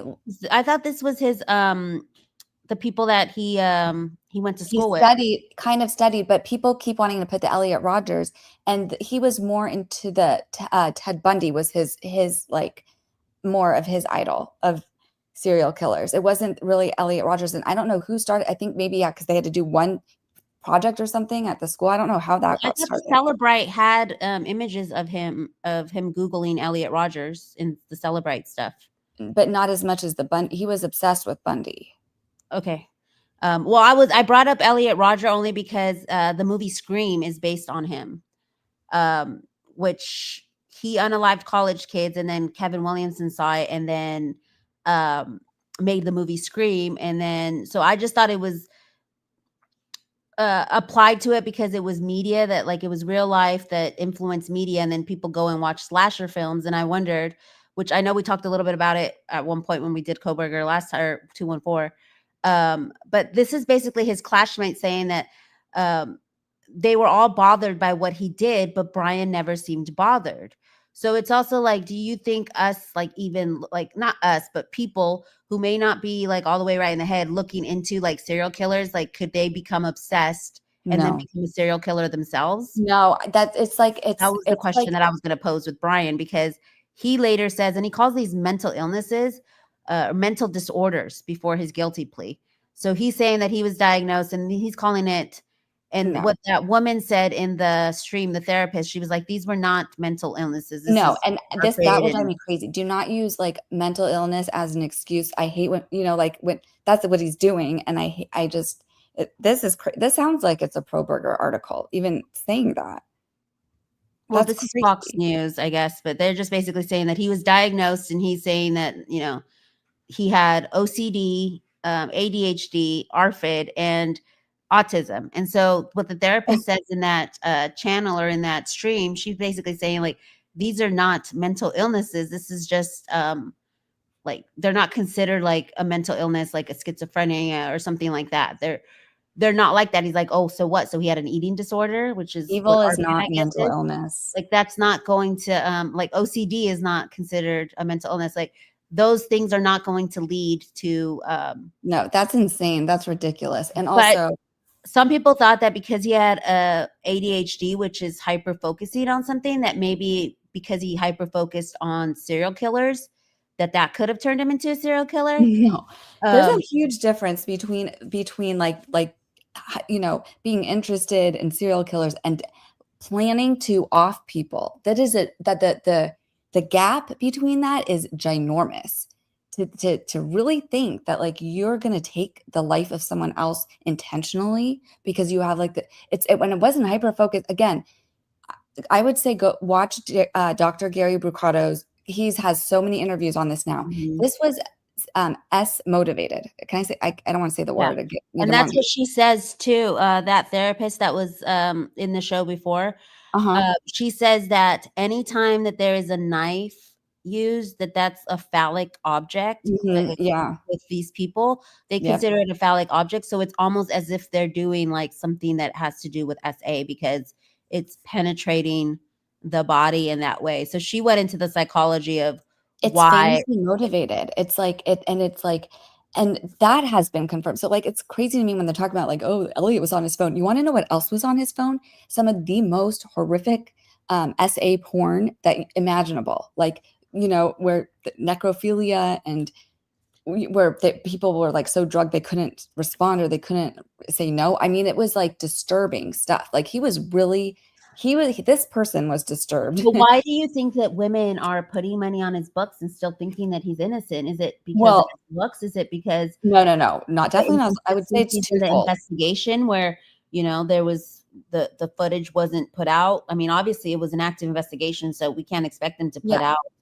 I think it's twofold. I think it's the lack of communication with the public, like they never, like we said, they did this slow drip release of information, and it just made these conspiracy theories go wild. So there's that element towards it, and people they don't believe it now because it's like, why? When you have a trial, you get to see how things unfolded, and it's kind of like a therapeutic process for everyone. And we didn't get that here. Instead, we'd get like, oh, here's this dump from the police. Oh, here's this from this. And so people don't have the capacity to put all those things together. I mean, it would be too difficult. The media can't even do it. I think he was like really coddled as a kid too, because he called his mom like mommy and all that stuff. Like like, you know how you kept going back to it's the parenting? Like, I also thought that maybe with him, it was the parenting because the parent should have been, that's a red flag. Your son is like calling and demanding your attention and talking to you for hours every single day as an adult. Like there's something wrong with him. But yeah, go ahead. The second part of that is that there's this interesting thing with like these women who like romanticize these men in prison, and it's like they either have there's all these different theories, but one is like they like that they can't leave them, like they can get into this like love relationship with them, and the guy won't leave them. They're like, they know where they are, they can't cheat on them. I mean, and so there's like some really disturbed women who like that. There's also like the savior complex type people who are like, oh, I can help him, like I'll save him. I can make this guy who killed 4 innocent people better. And do you think that they have a mental illness? Yes, that is definitely a mental illness. There's something severely wrong if you are attracted to, I know that offs people, and like, and I don't want to trigger you with the mental illness stuff, but I don't think any of those that he listed were mental illness he had. I think he has. Agree. I agree with you 1,000%. Broken. It just some bothers kind of me. mental illness there, but I don't think him using those things, which are really common. I mean, they call them mental disorders or whatever, but I don't even think they're mental disorders. I think those are just, I don't know, like neuron, like, I don't know. I've never thought of like OCD, because, you know, a ton of people have OCD. Like they're like learning. People want to say learning abilities, or like there's a spectrum. A lot of people have OCD. A lot of people have, I have OCD. Like, you know, just looking at those pillows was going to drive me nuts. Yeah. There was you know, ADHD, millions of people have ADHD. This attention deficit. But I do think he did have maybe some sort of like predisposition, because that's another thing me and Geeky were talking about, was whether is this from birth, that there's already like a predisposition for these people, and so they have to be treated like with kid gloves, and it can like change through environment. Or is there no way you can change it? Or is it environment that makes you that way? I think I definitely think you're not born with it. I think it's both. And I think from when you're born to, and who said this earlier with me, Jesse and Max, where, until age 7 is like that's where your brain is like getting completely formed. And so I don't know what happened there, but Christina's like, my daughter, my 16-year-old daughter calls me mommy. Yeah, no. We're not saying that. It's just like with video games. Not everybody who calls them mommy, but no, he goes mother. He doesn't say friends. Oh yeah, he called her mother. He calls her mother, and he says, "Mother, where's father? Why isn't father answering the phone?" And they were his only friends, and that's another red flag. That if he had you're 6 a parent contacts, right now, 6 contacts were saved in his phone. Yeah, it's great for your parents to be friends with you, but you know, have other friends, know who their friends are, all of that stuff. Every single day. If you're, how old was he? Like 30? If like 30 something, like your, you know, 30-year-old son is calling you for hours every single day, and is demanding now like where his father is, and like that, there's something seriously wrong with him. And I guarantee that there was red flags when he was younger, for sure. And I do blame the parents. Like you said, the sister was wearing like a cocktail dress at the sentencing hearing. It was like, what is this? Like, is this, you're using this for like attention? Is this your moment? I didn't understand that at all. And there's something weird going on. And you know what? The people who extracted the phone said that they got cult vibes from this, because they said there was a group text with like him, his mom, his dad, and his sisters. And they said it seemed very like cult-like. Or like, and I think they were also religious too, because I remember that he grew up, I think it was Baptist or something, I forget, but we talked about it in that episode about forgiveness and stuff, that his family was religious. But we're gonna go into the Luigi Mangione. This is my Roman Empire, because I'm like, if it is him, obviously he's innocent and we don't see his face in that video, but we see the unaliving of another person. And just because people hate pharmaceutical companies and stuff like that, it seemed like next thing you know, everybody loves Luigi Mangione. This was one of the most wild ones to me, for sure. This is super wild. So he comes from a prominent Maryland family. He was top of his class, went to an elite private school, Ivy League. So like, this is what I'm saying. Like, his parents did everything right. The only thing is that I think he might have had a predisposed kind of mental illness or something, because his parents said that he went missing as a missing persons prior to this coming out. It was in July. And then I think he unalived that person in December. Yeah, on 4th of December. So in July, his parents said, hey, he's missing. We can't get a hold of him. And I don't know of any adults who would say, hey, my child is missing or whatever. It's just your kid's not in contact with you. So I'm wondering if there was already, to what extent his own health troubles shaped his view of the medical industry. We know he hurt his back, and he was supposedly, this is resentment over some kind of slight from the medical company that he couldn't get his back fixed or something. We don't know exactly. The guy has financial resources. You know what? This one was so strange to me. Because I don't know if you guys saw the interview of the guy who ran the work hotel or whatever it was in Hawaii that he stayed at. But that is, I suggest watching that. And let me see if I find it, I'll link it. But it was like, there was red flags to me in that, like he was he was shared a room with Luigi. This guy, he owns this company and this whole real estate company. He owns the entire hotel where everyone was staying, or this like work, I don't know what it was, like condo share, I don't know. But so he's the one who he didn't need to share a room with anyone. I got the weirdest vibes. Like he was like either like liked Luigi or something. And then when they asked him like, oh, did he do drugs? And the way he responded was like, it seemed like it was every way to not say yes. Like I felt like the way he said no was like, it just, I can't remember exactly. Weird. Okay, yeah, I don't think I've seen that roommate stuff, but yeah, so he basically shoots this guy, and then everybody, all these fangirls come out of nowhere, and they're like, he didn't do it, he's innocent. Well, we don't know if he did shoot him or not, actually, so let me backtrack. It's suspected that he was the shooter of what we saw on a video, that this man got shot or whatever. But he did, he got caught at McDonald's. He had some kind of like manifesto or handwritten document that expressed ill will towards corporate America and included passages such as, frankly, these parasites had it coming. A lot of people think that this was planted on him, that this is a government kind of patsy or some kind of like mental gymnastics that people are doing. But he attended in a private all boys school that he was valedictorian in. And so a lot of it is like, is it because they don't have access to girls? Because David also kept saying about how all his friends were falling in love, and he was like, he didn't really have any access to like in real life girls. No, he dated Celeste online as a 13-year-old or whatever. And then when he was 17 and he like goes and picks her up or brings her over or whatever, because I think that's when they start streaming together. When he went to a very, very expensive, prominent all boys school, and they have a very, very expensive all girls school as well that they do these things with. There was not, it wasn't. So I'm like, I don't know. Like, I don't know. I'm leaning towards, because what's his name also didn't have access to girls. On the East Coast, that's how all of these places are. Like they're like boarding schools, especially, and they are always having interactions with people. Also into video games, Luigi Mangione. So there's the other connection. Kohberger played games, but I don't think he played games like that. But he developed a video game development club or whatever. So I don't know. There's like some stuff that I keep seeing that like keeps popping up in all of these cases. I'm like, did Barry Morphew play video games? I'm just kidding. I mean, well, did Barry Morphew have access to girls when he was? I mean, they all have to breathe and drink water. Like, I don't see. Yeah, the correlations. But anyway, correlation is not causation. She reported him missing in November to San Francisco authorities, telling him she had not heard from her son since July. So he was going through some kind of episode or something. Well, that's the thing.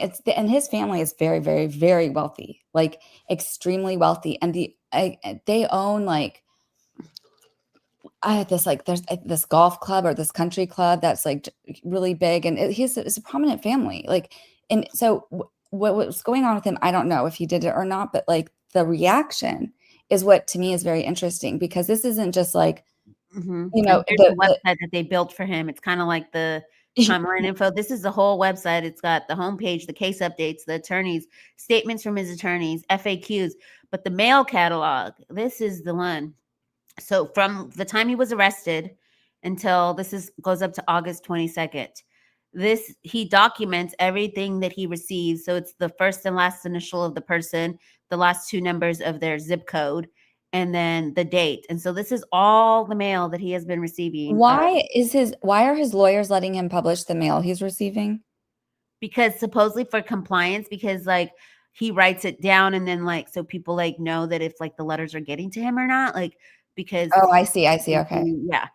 And so it goes on and on. This is 66 pages. I mean, this is all the people who are writing to him, and these Are you sharing the screen? Yeah, am I? There we No, go. now you're. Okay, so look, this is all pages and pages. It goes 66 pages. And it's the first initial, last initial, and then like this one says Canada or UK. This is why you don't commit crimes. This is what will end up happening. You'll end up France. Look, this is the activities that you people were writing to him. And then these are the people who showed up to his look with posters and everything. Yeah. It's completely unjust. And it's because a lot of these people think that you know, that they deserved it, or for whatever reason that guy deserved it, because corporate greed, who must fight, healthcare is a human right. So some of these supporters aren't even women. Some of these supporters and they've now, you know, used Luigi as a Nintendo character from Super Mario to represent him. Luigi before Parasites. So these are all of his supporters. They're romanticizing that this is a man who could have committed a crime. And honestly, you know, why does it say Luigi before Parasites? Like if he was innocent, it's not even saying it's his innocence. It's kind of saying like who cares? I don't know. It's really weird. Yeah, well, that's the thing with this one. I really think this is so a lot of the support. I mean, yes, okay, he's overwhelmed. Okay, but I think a lot of the support is that, I mean, so many people have been slighted by the healthcare system. So a lot of people were just like, you know, whatever, they had it coming, but like we have to step back and be like, no, this was wrong. Like we don't solve problems by offing people, you know, because we're upset about something. This is a guy who had all the resources to get involved. I think it was his cousin or something was like, you know, in the House of Representatives or something. Like he had other options and other ways to go about, you know, causing like or fixing things from within instead of just being like, okay, I'm just going to like cause a media storm and like a movement of everyone all of a sudden hating everyone already kind of hates the healthcare industry, but nothing's going to happen unless it's like with the voters and with the politicians. And so he could have done it a different way. And it's just, but it is crazy the amount of people who just want to see, you know, give it to the healthcare. And I understand because so many people have horror stories of the, you know, health insurance. Like, love notes to him, like during his last court hearing that he just did, they try to sneak little love notes, little hearts. That's what it was on the image of there's a little pink heart note that they were trying to be like, hey, Luigi, we support you, blah, blah, blah. And I'm like, it's just weird. Like, do these people, I don't know. It just seems like they have something wrong with them because it's like, why would you glamorize somebody getting killed? Like, there's no way. There's no way. Like, and I honestly, like, if you're going to glamorize someone like this, like, he's not a Dexter. Remember, like, the show Dexter? Yeah. Like, his dad, you know, gave him a code he was only unalive serial killers. Yeah, he was a sociopath. And so he gave him a code. Hold on one second. Ozzy. He gave him a code, you know, and it was like, you can only, you know, channel this energy and off people who really, really deserve it. And that, like, because they're not going to get justice, like, going through the system. And so, but that was different because offing this CEO guy, you know, the problem isn't going to be fixed by offing him. You have to fix it from like within. And so it's like he glamorized Ted Kaczynski, Luigi Mangione, if that is his account on the roommate had him read that, told him to read that in the book club. And like, I think the roommate was trying to make him this like try to be this like, I don't know, what was the word, like a revolutionary or something. Yeah, I think yeah, like, and because he had the resources and, you know, like he came again though. And you know, what's crazy is like apparently in his will for the family, if you commit a crime, you don't get the money. So like, hopefully he didn't do it, you know, but someone did it, and whoever did it, it's wrong. And I don't care if they're handsome, it's wrong. But it's just like, that's the part that I'm like trying to do mental gymnastics with, is how they framed him and why frame him and why did he take the fall? I mean, it does seem kind of like weird that he just sat in a McDonald's if he was this mastermind and planned it. I know Lauren Conlon on her ex, she has it like a pinned tweet where she's saying, who did he call who was he on the phone with prior to this happening? When they see the video on the curb prior to, if it was him that did it. Was he on the phone, or was he just trying to like look like he was on the phone so he wouldn't be suspicious? I mean, that's the $1 million question. Was there other people involved and he just was the one who went down? How New York was it? Was that lady who was standing there with her coffee and then just like, she's like, didn't care. She doesn't even spill her coffee. She's just like, all right, okay, I'm getting out of here. That guy just happened. Yeah, that was really weird. I was like, the update on his case is basically that now, they downgraded the charge of terrorism. So it's not a, what is it called? It wasn't terrorism. It this was definitely a crime, but it wasn't terrorism. Like that's so they did drop 2 charges, which that was supposed, well, it is just a win because for them. the community reacted. The community had a reaction that was like not what people, I guess, would normally expect. That doesn't make it terrorism. And so they totally overcharged on that. Like they really. And I was glad because that's what happened with Casey Anthony, and that's how she got out. It was like exactly. But then the latest is that Pam Bondi made a statement. So there's a gag order, and that's why on this website it says like they're being really careful because of the gag order. The case updates or this where they do the statements. Please note that to avoid inadvertently running afoul of any court rules, we will only be sharing what Ms. Agnifilio's statements. So the person representing them is the wife of the person that represented Diddy, which I thought was like pretty crazy because they're all like connected when I see, Mark Agnifilio. So they're both representing him, I guess, the wife and the Mark Agnifilio was who represented Diddy. And anyways, so they can't really say much, but Pam Bondi said something. So now they're trying to throw the whole case out based on what Pam Bondi said. So that's going to be interesting to see if that happens because she violated the gag order. And the whole case isn't going to get thrown out. What's that? The whole case won't get thrown out for violating a gag order. They're saying that he can't get due process now. So I don't know. I mean, it is wild. That's happens. Are people mentally ill that are supporting him? I mean, even they're saying these people are different. They're saying even if he did it, it's okay.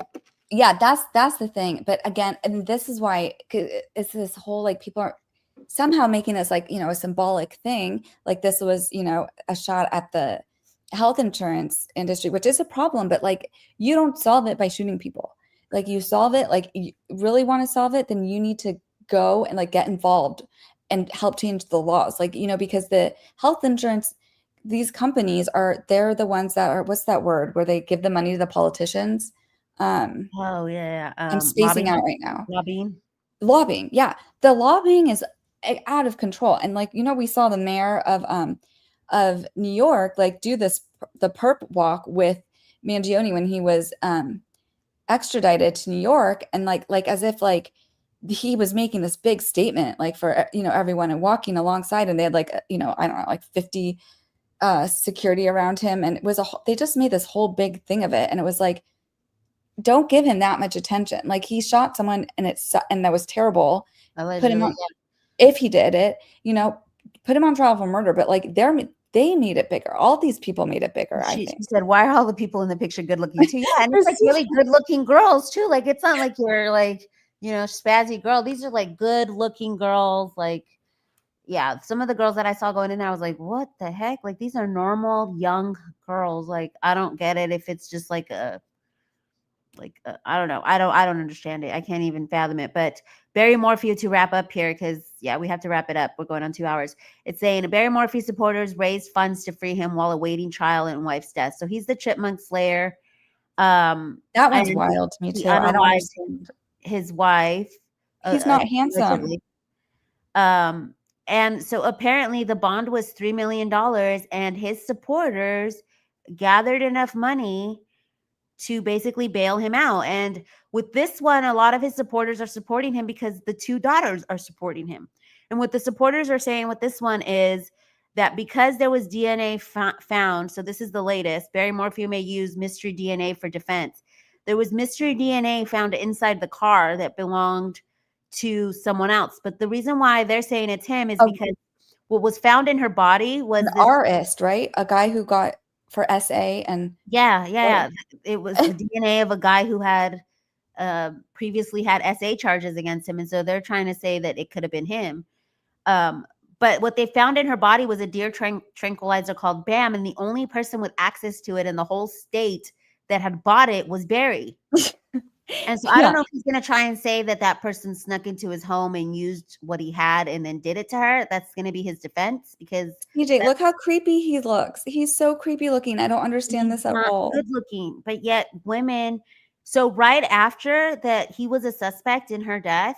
Literally, he got a girlfriend like within a week or two after, and they dated for a while. And then he moved to Arizona under an alias and had all these women after him, which is just so crazy. Like maybe he's just charming or something. They had, didn't you say she had the recording pen, or yeah, she was trying to record him. So here he is. There's another picture. He's not really good. And it caught him though. It caught him, right? No, it never caught him cheating. She never caught him. In fact, she was the one cheating, and it ended up catching her cheating. No, not cheating. But the pen recorded him. Oh no, it only record. The only thing that the pen caught him doing was listening to a podcast. It was a true crime podcast that he was listening to in the car. And that pen, it was basically like how she went missing. It was about a person who got like something about a bike. And that's what it was. She went, quote unquote, on a bike ride, and then her bike was tossed. And so it seemed like he used that true crime case that he listened to in the car to like emulate. And so that's another thing that we're talking about, romanticizing homicide, because he listened to true crime podcasts. Did that somehow play a part in like, hey, I can do it? But that was already in him. He used that as you know, to have to try to get away with it. But like, that's in you. You don't just like are going to be like, I'm going to off my wife. Like, and then he was illegally shooting squirrels. Like that alone, you know, the guy is messed up. Well, that's what we said was one of the signs was unaliving animals. Yeah, he said they were just a nuisance. It's illegal to do that in that state too. Remember, you can't. Yeah, it was. We Googled it, and it was illegal to do it. So his attorney says he maintains his innocence. So the reason for this support for Luigi Mangione was, you know, the system. People want to go against the system or whatever. Sorry, these are just ads. But the reason for him is because his two daughters support him, and so they're saying, well, she was a cheater. You know, she was cheating on him, and who knows who else she was cheating on with. Does she have other men?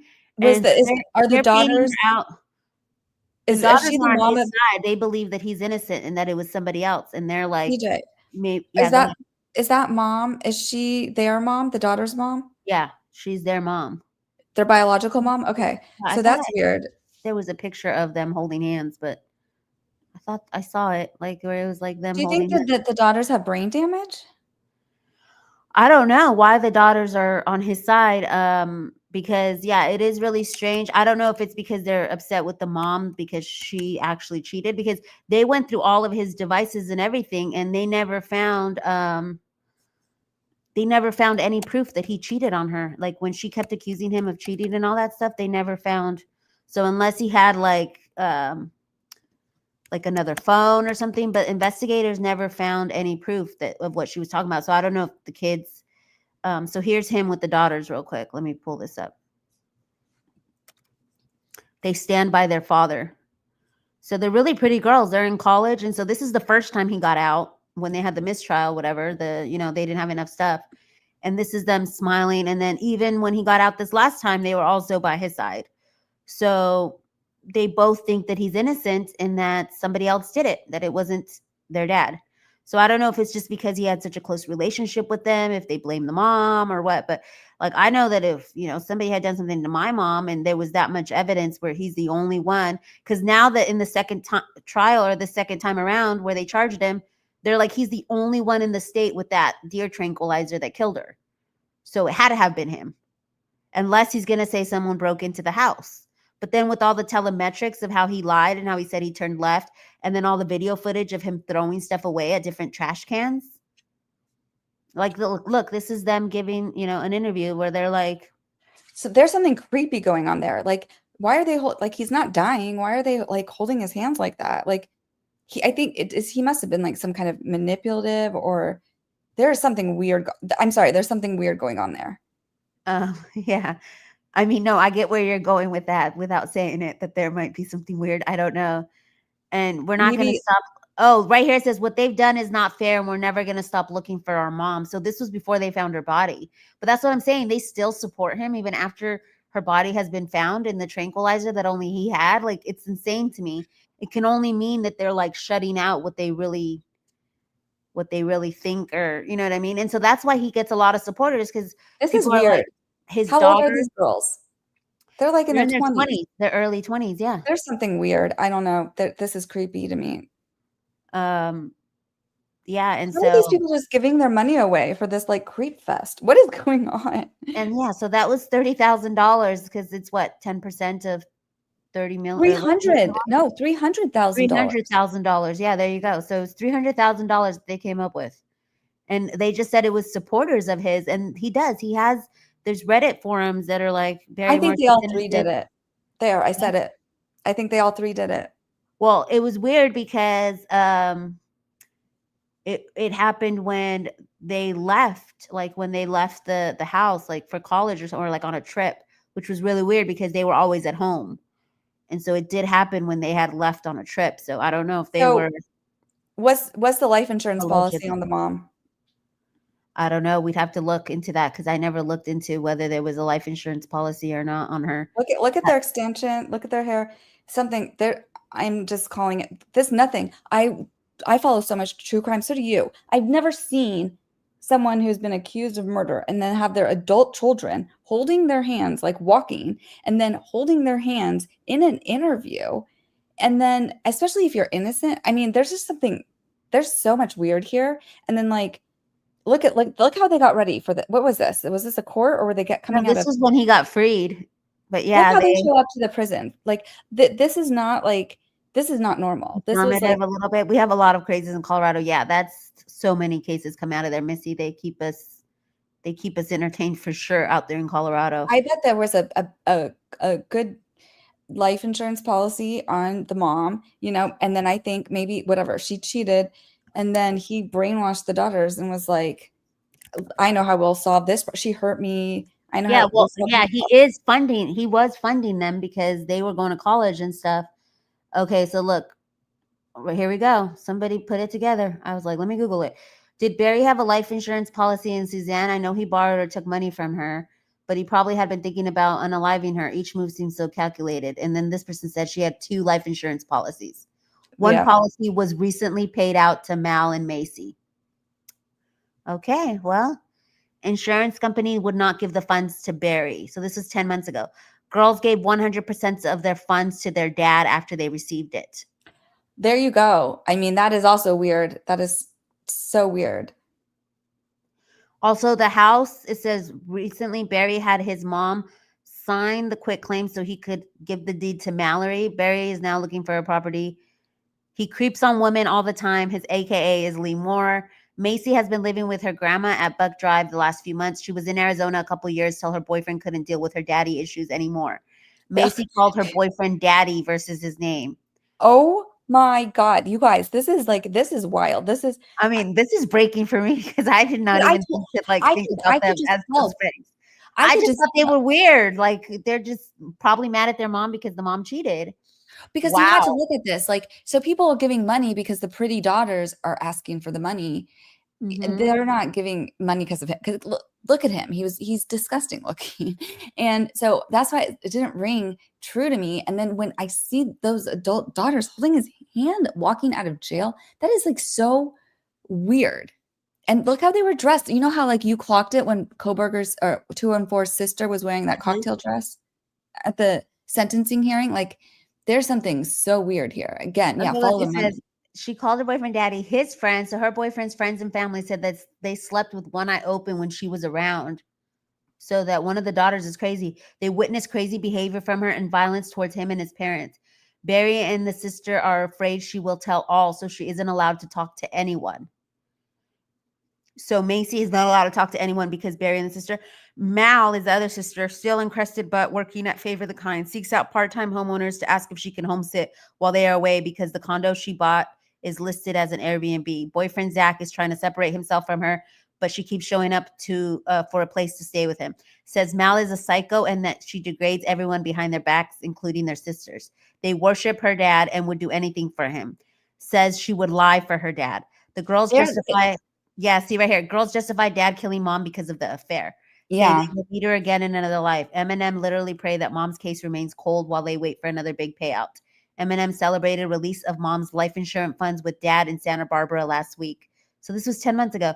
Eminem also gave dad their mom's inheritance funds they received a few weeks ago.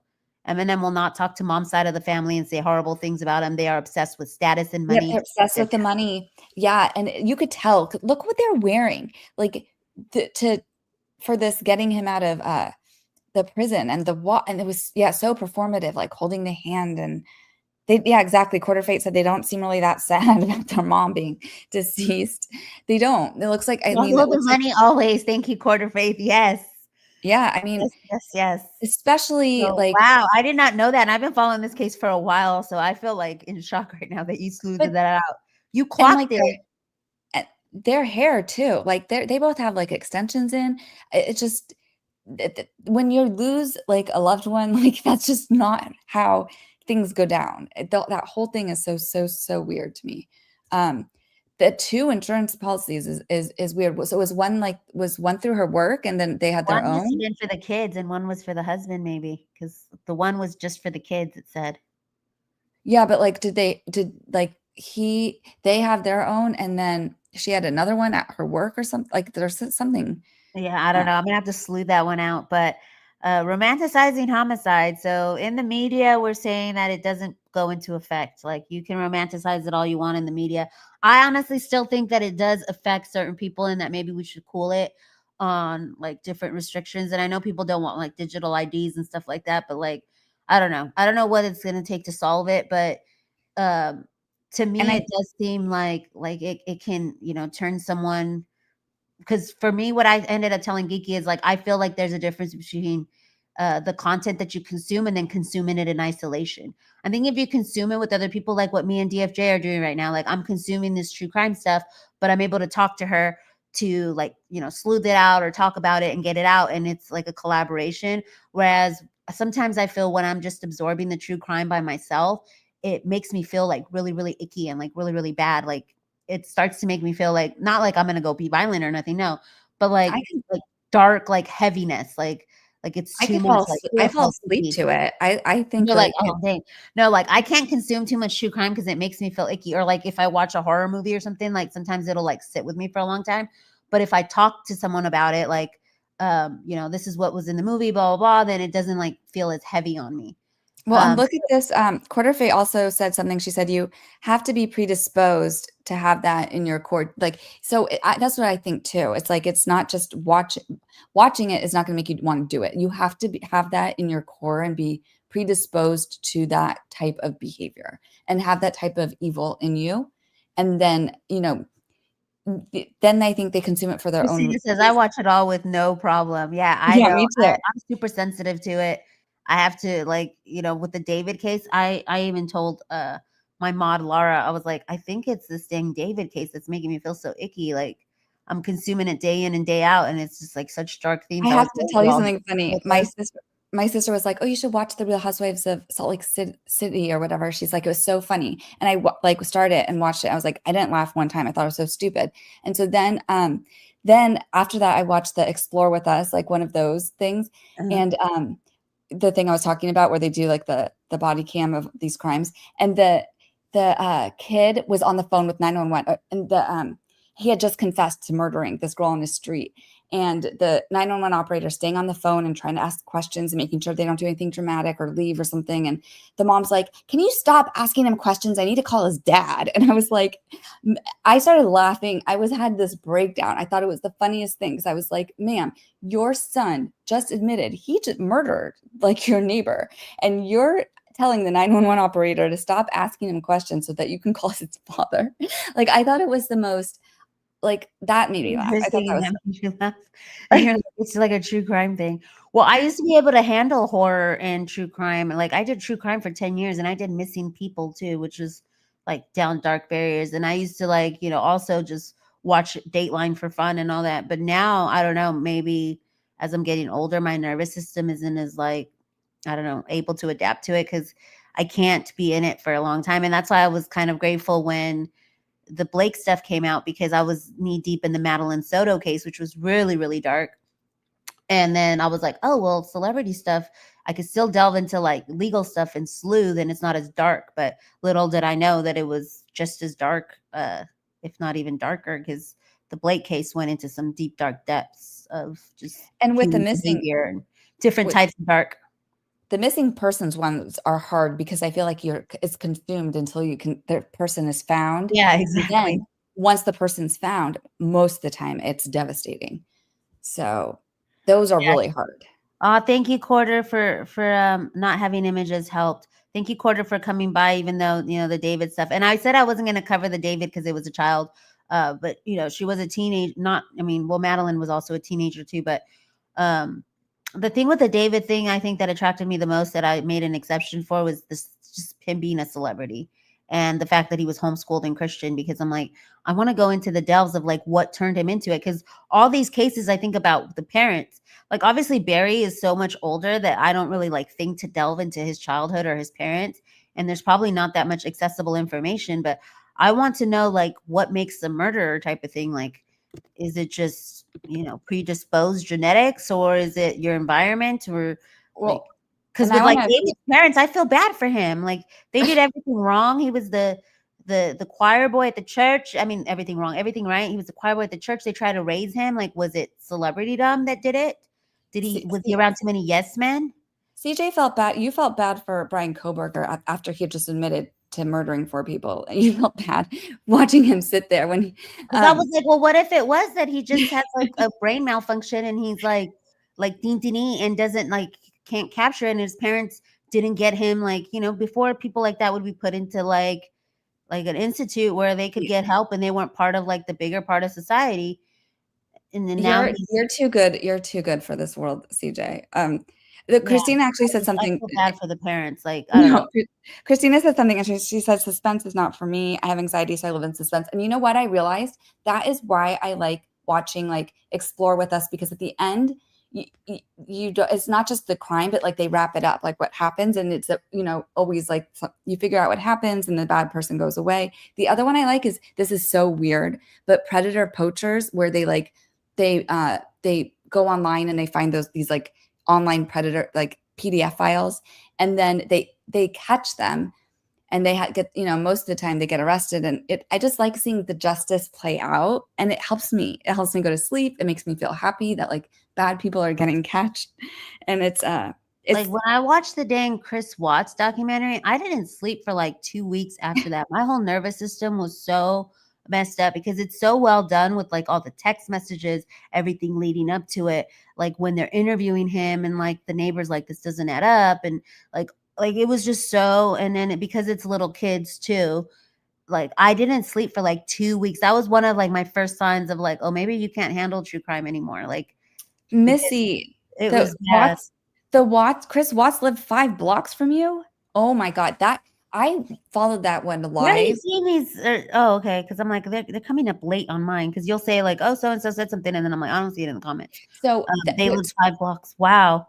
I followed that one like as it unfolded, and that one was so crazy because she was in that like multi-level marketing, you know, the MLM marketing, like pyramid scheme marketing. So she was always going online and try to like, oh, I'm using this product, I'm using that product, and like trying to sell stuff and whatever. So she was always online, and she always had her kids online. So there was so much footage, and that's what was so, I mean, it just like you felt like you really knew them, and it was so heartbreaking. And but you know, in that one, I have to say her friend was on it. Like she talks to her friend like every day or every other day. Her friend knew that she had her pregnancy appointment, and she knew she didn't hear from her. And she was walking in that house, and that was amazing. She like clocked it. She's like, nope, Shanann would never leave her phone at the house. Shanann would never leave the house without her purse, never leave the house. She's always on her phone. Like she knew, she clocked it right away. Everything. Khaleesi's like, crime marathon? Yeah, it's not going on 2 hours, huh? We were just like deep diving it, and like I think I just spent way too much time talking on the David stuff, but yeah, it was the David thing. Empire, and I mean, it was a good discussion, and I mean, we went back and forth. She's my my what is it called? My devil's advocate. we went back and forth on media and stuff, because that to me, even though we had already covered it on the David case last time, that was the main question. I still wanted to kind of put it into this one, because I'm like, do we start by romanticizing stuff in the media, and then that makes us romanticize stuff like killers? Because look, Luigi romanticized Krasinski. Supposedly Kohberger did it to Ted Bundy. I don't know about Morphew, who he romanticized. Oh, he just it seemed like he was trying to find a way to cover for what he was planning to do, according to the pen that was recording him listening to the story that he ended up using. So I feel like, sometimes I think that people who are predisposed will use what's already out there to validate or justify what they want to do, but or to connect with it, like, what's her name? Shabusiness, the one who chopped up her lover. Like, she loved Dahmer. She thought like he was the best thing that's like walked this. It was like her phone on her phone. It was like the wallpaper on her phone. Should we not have access to like studying criminals? Like, does that lead? No, we need to. That's how you learn. And I feel like for the most part, people like to study and like to know, so that we know what to look for, and we can clock those signs ourselves, and also learn from it. Like, what red flags did the parents miss? One of the weirdest ones is Dahmer, though, I'll say, because he was so open and so like admitted to everything. Maybe it was like he was just charming, I think, and I don't know. A lot of people were attracted to him because he was so charming, and that's what the thing was. That even though, and it's kind of like the Dexter thing. I mean, yes, he was unaliving serial killers and stuff, but at one point, it still is one of my favorite shows. I love it. It's still going. This last season was phenomenal, but a lot of people are like, we're glamorizing this because, and that's what this season is about, is without any spoilers, is basically about, what about all the people that died with Dexter trying to keep the secret? Like, sure, he was fine, unaliving serial killers. He was doing, kind of like the Lord's work. Like, the justice system didn't hold him accountable, so he unalived him or whatever. But then what about all the people who died in the process of that for him not to get caught? And they were like actual innocents. Like, what about those lives? What innocence? Like his sister, for example, who, was unalived by, somebody that he had gone after or whatever. And then his sister died? Yeah, in the first or the third season, fourth season, some at some point. Spoiler alert for those who haven't watched all of Dexter. Wait, I thought I watched the whole thing. I don't remember that part. Yeah, so I think it was the final season is when she dies. Yeah, and then it came back, but and it was somebody that he had gone after and then ended up going after her, and then obviously his wife, who also a serial killer, went after her because of him. So there was a lot of innocent people who like died in as a result of what he was doing.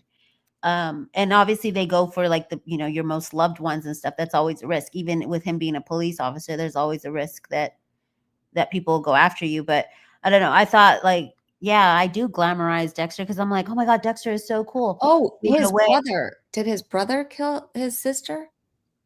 Oh yeah, Maria LaGuerta too. No, it wasn't his brother. It was another serial killer that ended up getting her.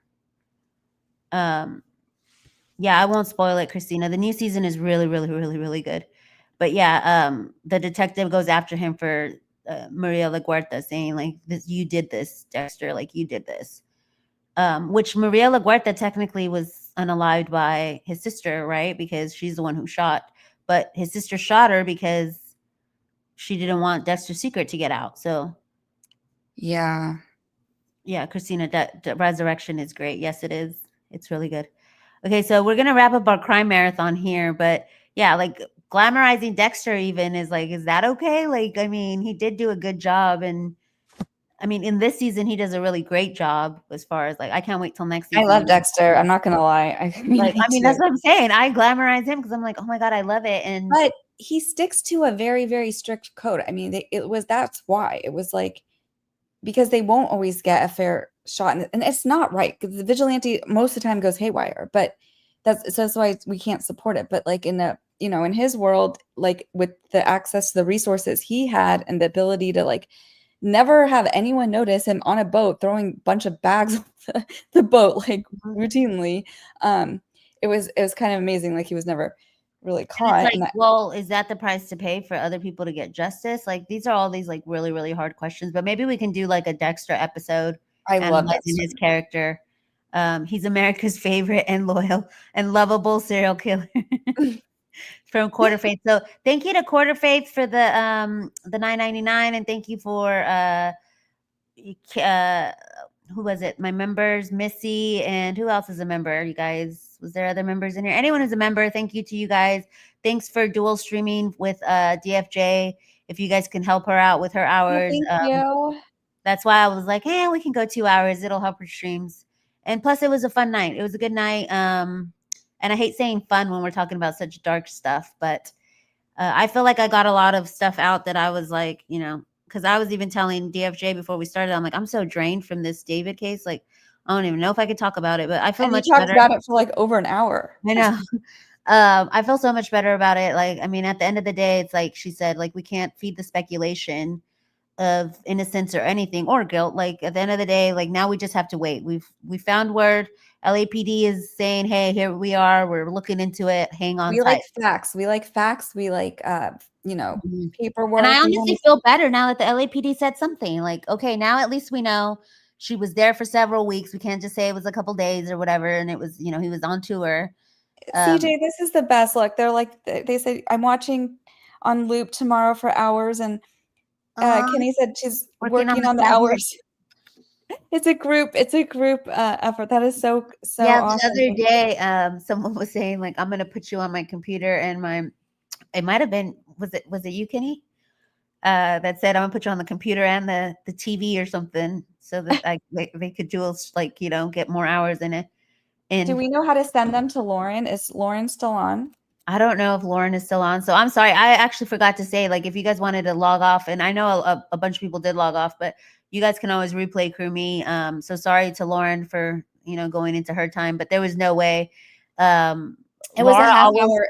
It was a half hour. Laura always tells me, like, only choose 1 or 2 topics, because especially when I do a co-host, she always tells me, like, don't choose like 4 people because it takes you so much longer to go through. Because even when my morning shows that were 1 hour long, if I did more than 1 case, like usually I can only do 2 and keep it under an hour. If I do more than 2, like today's show ran to 1 hour and 15 minutes and I did 3 cases, but the Kim Kardashian one was kind of short. But yeah, so I just need to limit it. But I don't know. I just grouped these guys together, and then I added David in at the very end because it was originally just supposed to be Luigi, just an update on these 3. But because David's my Roman Empire, you can see that I just plugged him in there at the end. Like if you shut it down, you can see the original thumbnail was just them 3 centered. Ooh, Missy said Cassidy is on. Hold on, let me see. I have to eat dinner actually, because I've had my dinner that got here, and I haven't eaten it. So wait, I want to see. Can we forward? Yeah, I don't know how you do that, but yeah, let's forward them to Cassidy. I'm gonna put a link here. Hold on. You guys over there in a little bit after I eat. I just put the link in there. There's the link there. So go over to Cassidy's, go do the replay crew to Lauren, which I probably will. I'll probably fall asleep to that. I'll see you guys tomorrow morning for the show. We're going to be doing update on Spencer Pratt and probably this Blake Lively stuff. So it'll be a dual show, and that's what we'll do tomorrow. And then Tuesday night, tomorrow night, I'm going to get with Christina if she can do a show, but I want to do sports chatter because there's tons of stuff going on in the sports legal world, and also just in general, like anybody who watches sports, if they want to talk about their NFL picks, or there's all kinds of stuff going on. Also, we're having the Major League Baseball is also, so just for anyone who wants to talk about it. I know I don't have a huge sports crowd, but I was thinking of doing that tomorrow night. Yeah, CJ can't fall asleep to crime because then she'll think that her tabs are recording her. Because when we were joking earlier that on my live stream, the X, I had X up and it had a little red dot next to it, and I thought it was like recording me, and it's just that I have notifications. So I was like, oh, it was like it's a notification. It was so funny. Shapoopoo, Nick Shapoopoo. Us East Coasters, yeah, it's nighttime over here. So I appreciate you guys. Thank you so much for coming. Thank you for all the support. Christina, once again, you're a doll. DFJ, yes, thank you, well, Christina. Thanks for stopping by and, you know, being my co-host for this. It was a good chat. I appreciate y'all. See y'all in the morning. Thank you. See you guys tomorrow.